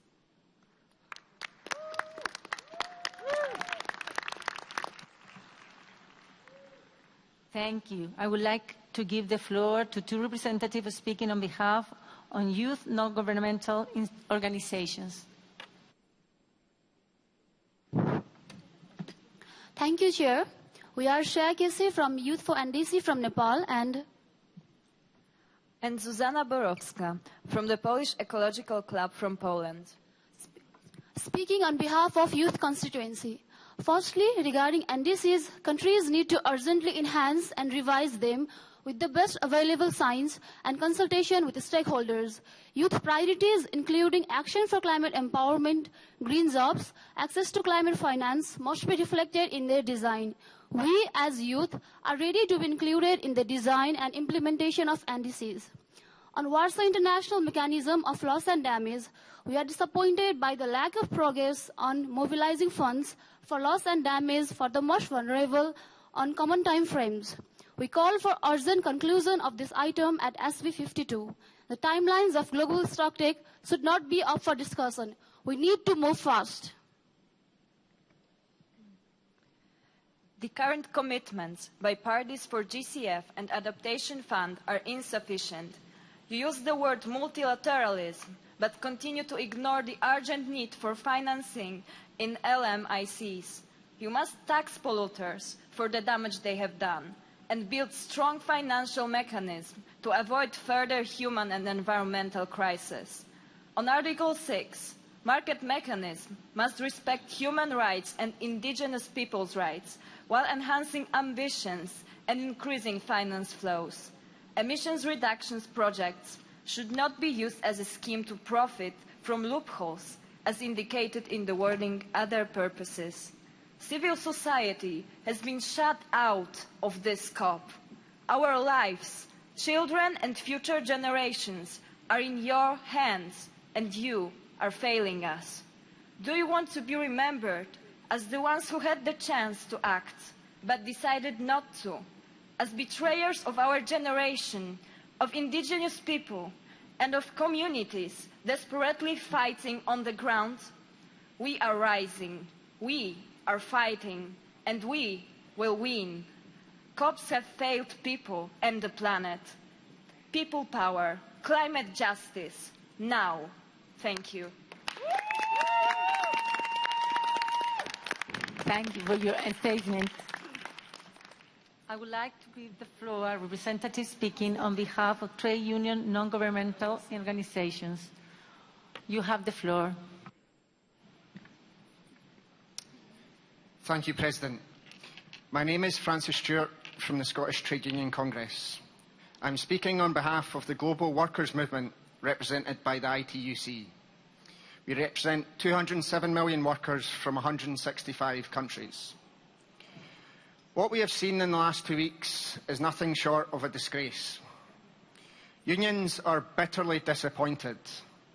We were hoping to see governments agreeing ambitious climate justice policies that responded to the climate emergency that is threatening our lives, our jobs, our livelihoods, our communities, and our dignity.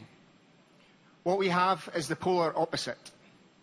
Civil society has been locked out, while government backtrack on what has been negotiated over all the years. What we have seen is nothing less than parties trying to dismantle the Paris Agreement. They are much more interested in trading emissions and making money from it than actually reducing them. There is no respect to the science, no respect for human rights, no social justice, no ambition, and no commitments to action. This failure cannot be disentangled from the other crises we see around the world. The rich are getting richer while the poor suffer. This is exacerbated by climate change.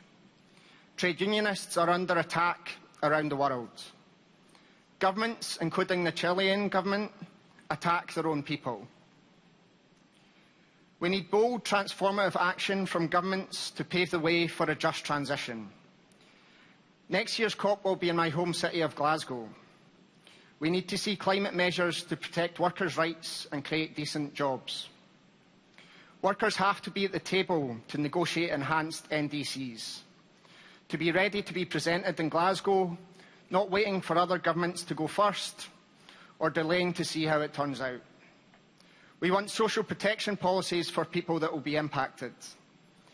And we want the rich countries to pay up for the climate finance that they have committed to do for so many years but not delivered. None of this is reflected in this COP. This COP has failed the people and the planet. People power, climate justice.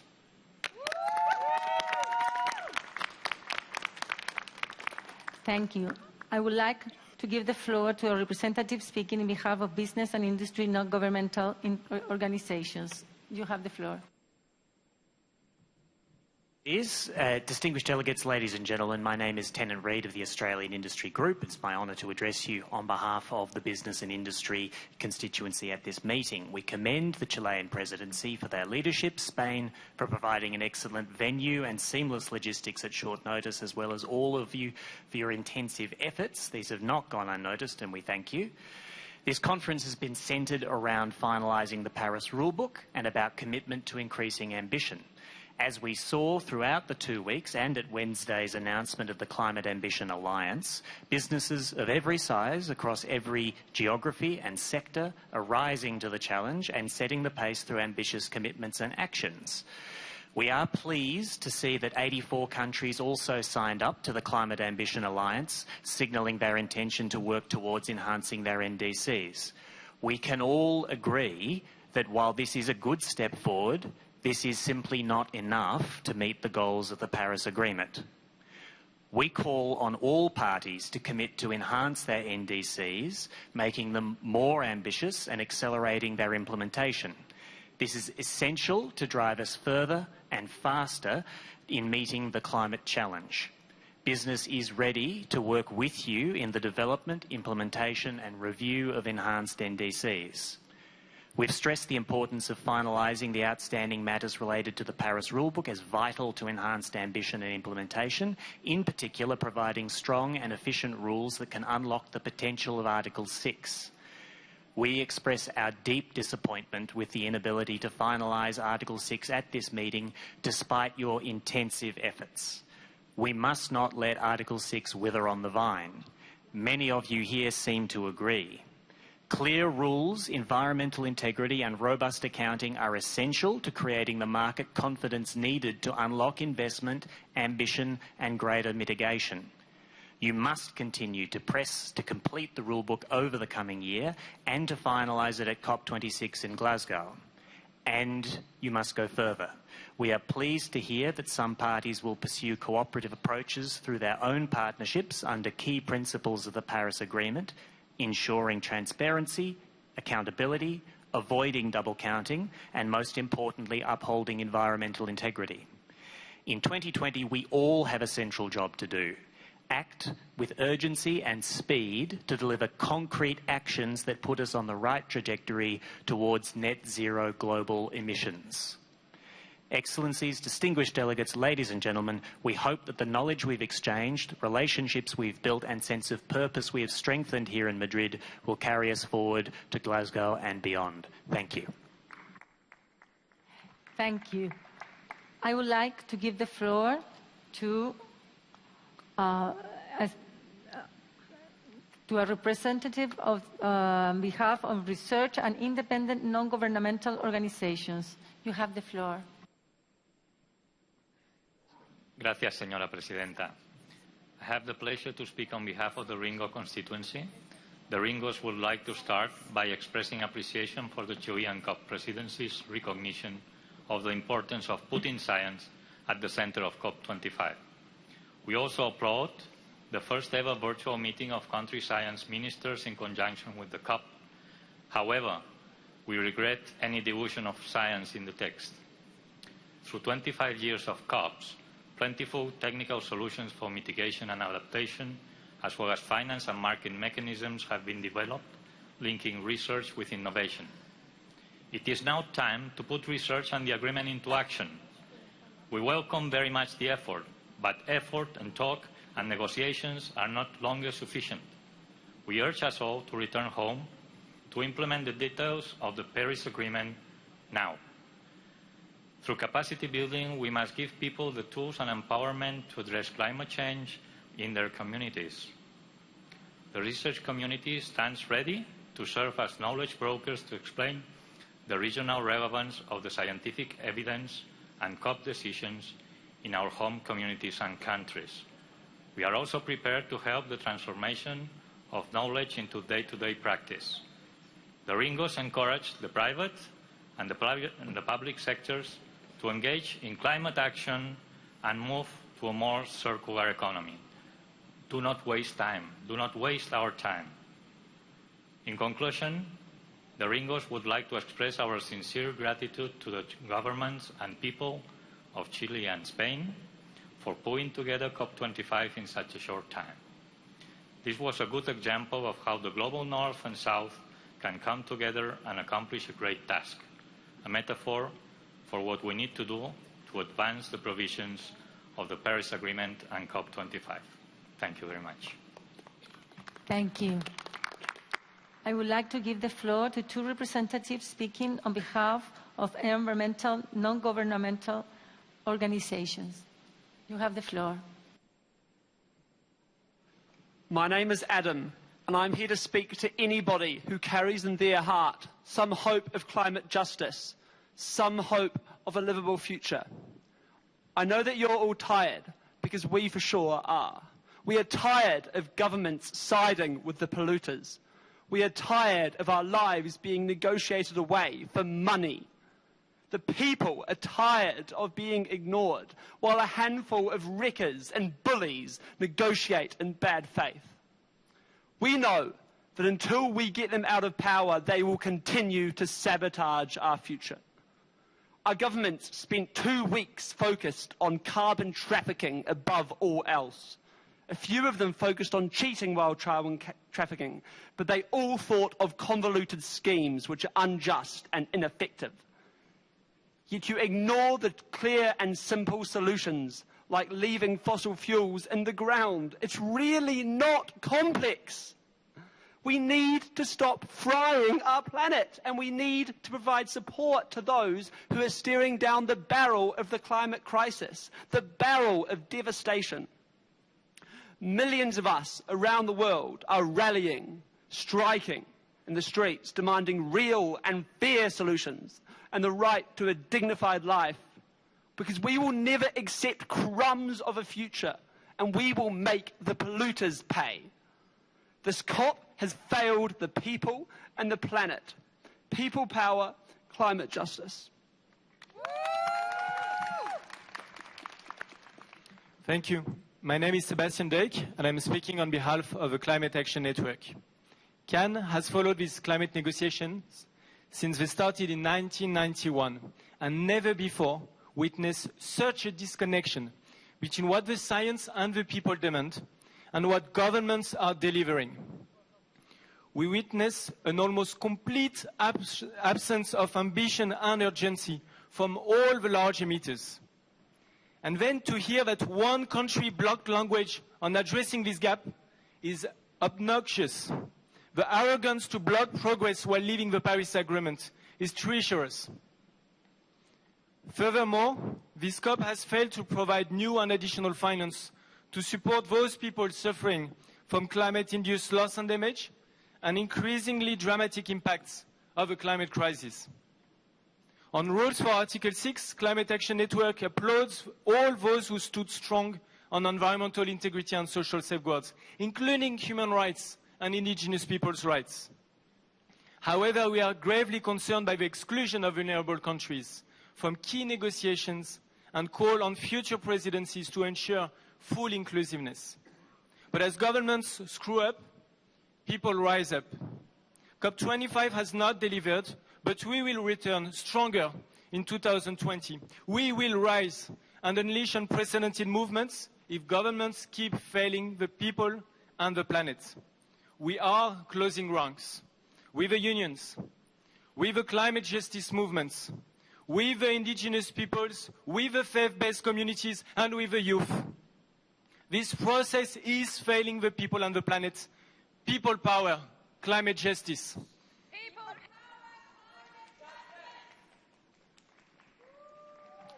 Thank you. We have now reached the end of our joint plenary. This joint meeting of the COP, the CMP, and the CMA is now adjourned. I invite the COP to consider Agenda 19, conclusion of the session. Turning to Agenda Sub-Item 19A, adoption of the report of the conference on its 25th session. I now invite the Secretariat to provide us with the preliminary assessment of the resource implications of decisions adopted by the COP here in Madrid. Obeis, you have the floor. Thank you very much, Madam Chair, Madam President, dear delegates.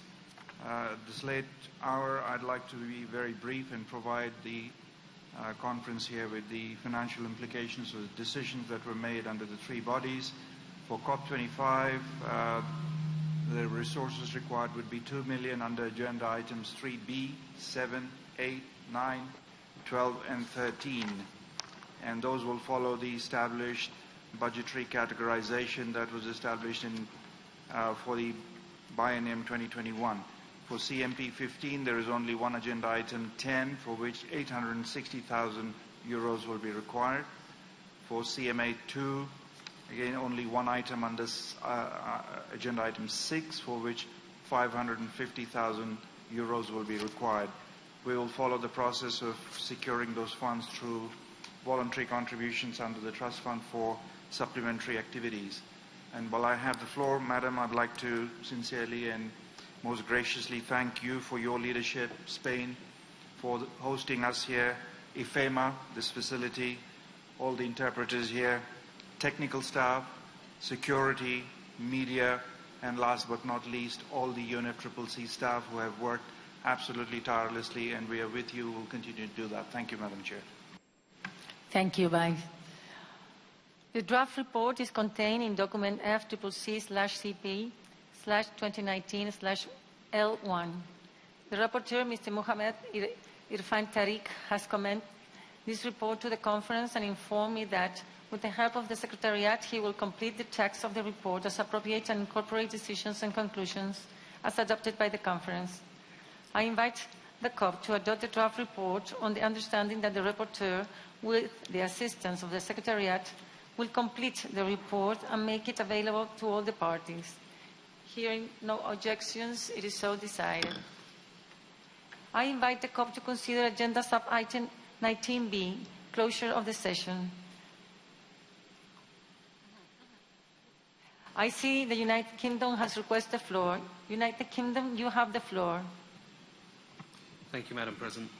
On behalf of all of the parties, including those who could not be here at this moment, I'd like to express our profound gratitude to the government of the Republic of Chile, the government of the Kingdom of Spain, and the people of Madrid. Your willingness and ability to take prompt, ambitious action is an inspiration to all of us as we look to the challenges ahead. Thank you for everything, and we look forward to welcoming you all next November.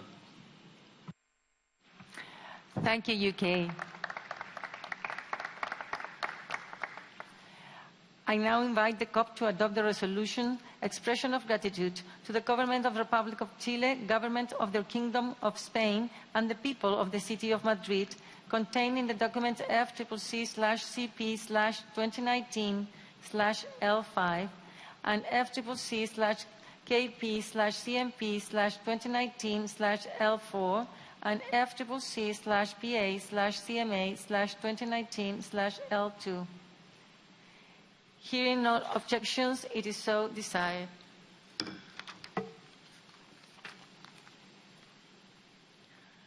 After many long hours, this brings us all to the end of the COP. I declare the 25th session of the Conference of the Parties closed.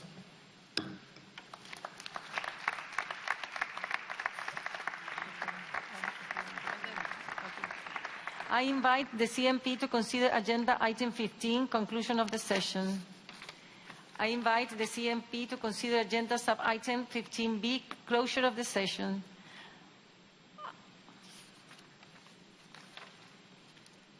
I declare the 15th session of the Conference of the Parties serving as the meeting of the parties closed. I invite the CMA to consider Agenda Item 15, conclusion of the session. I declare the second session of the Conference of the Parties serving as the meeting of the parties closed.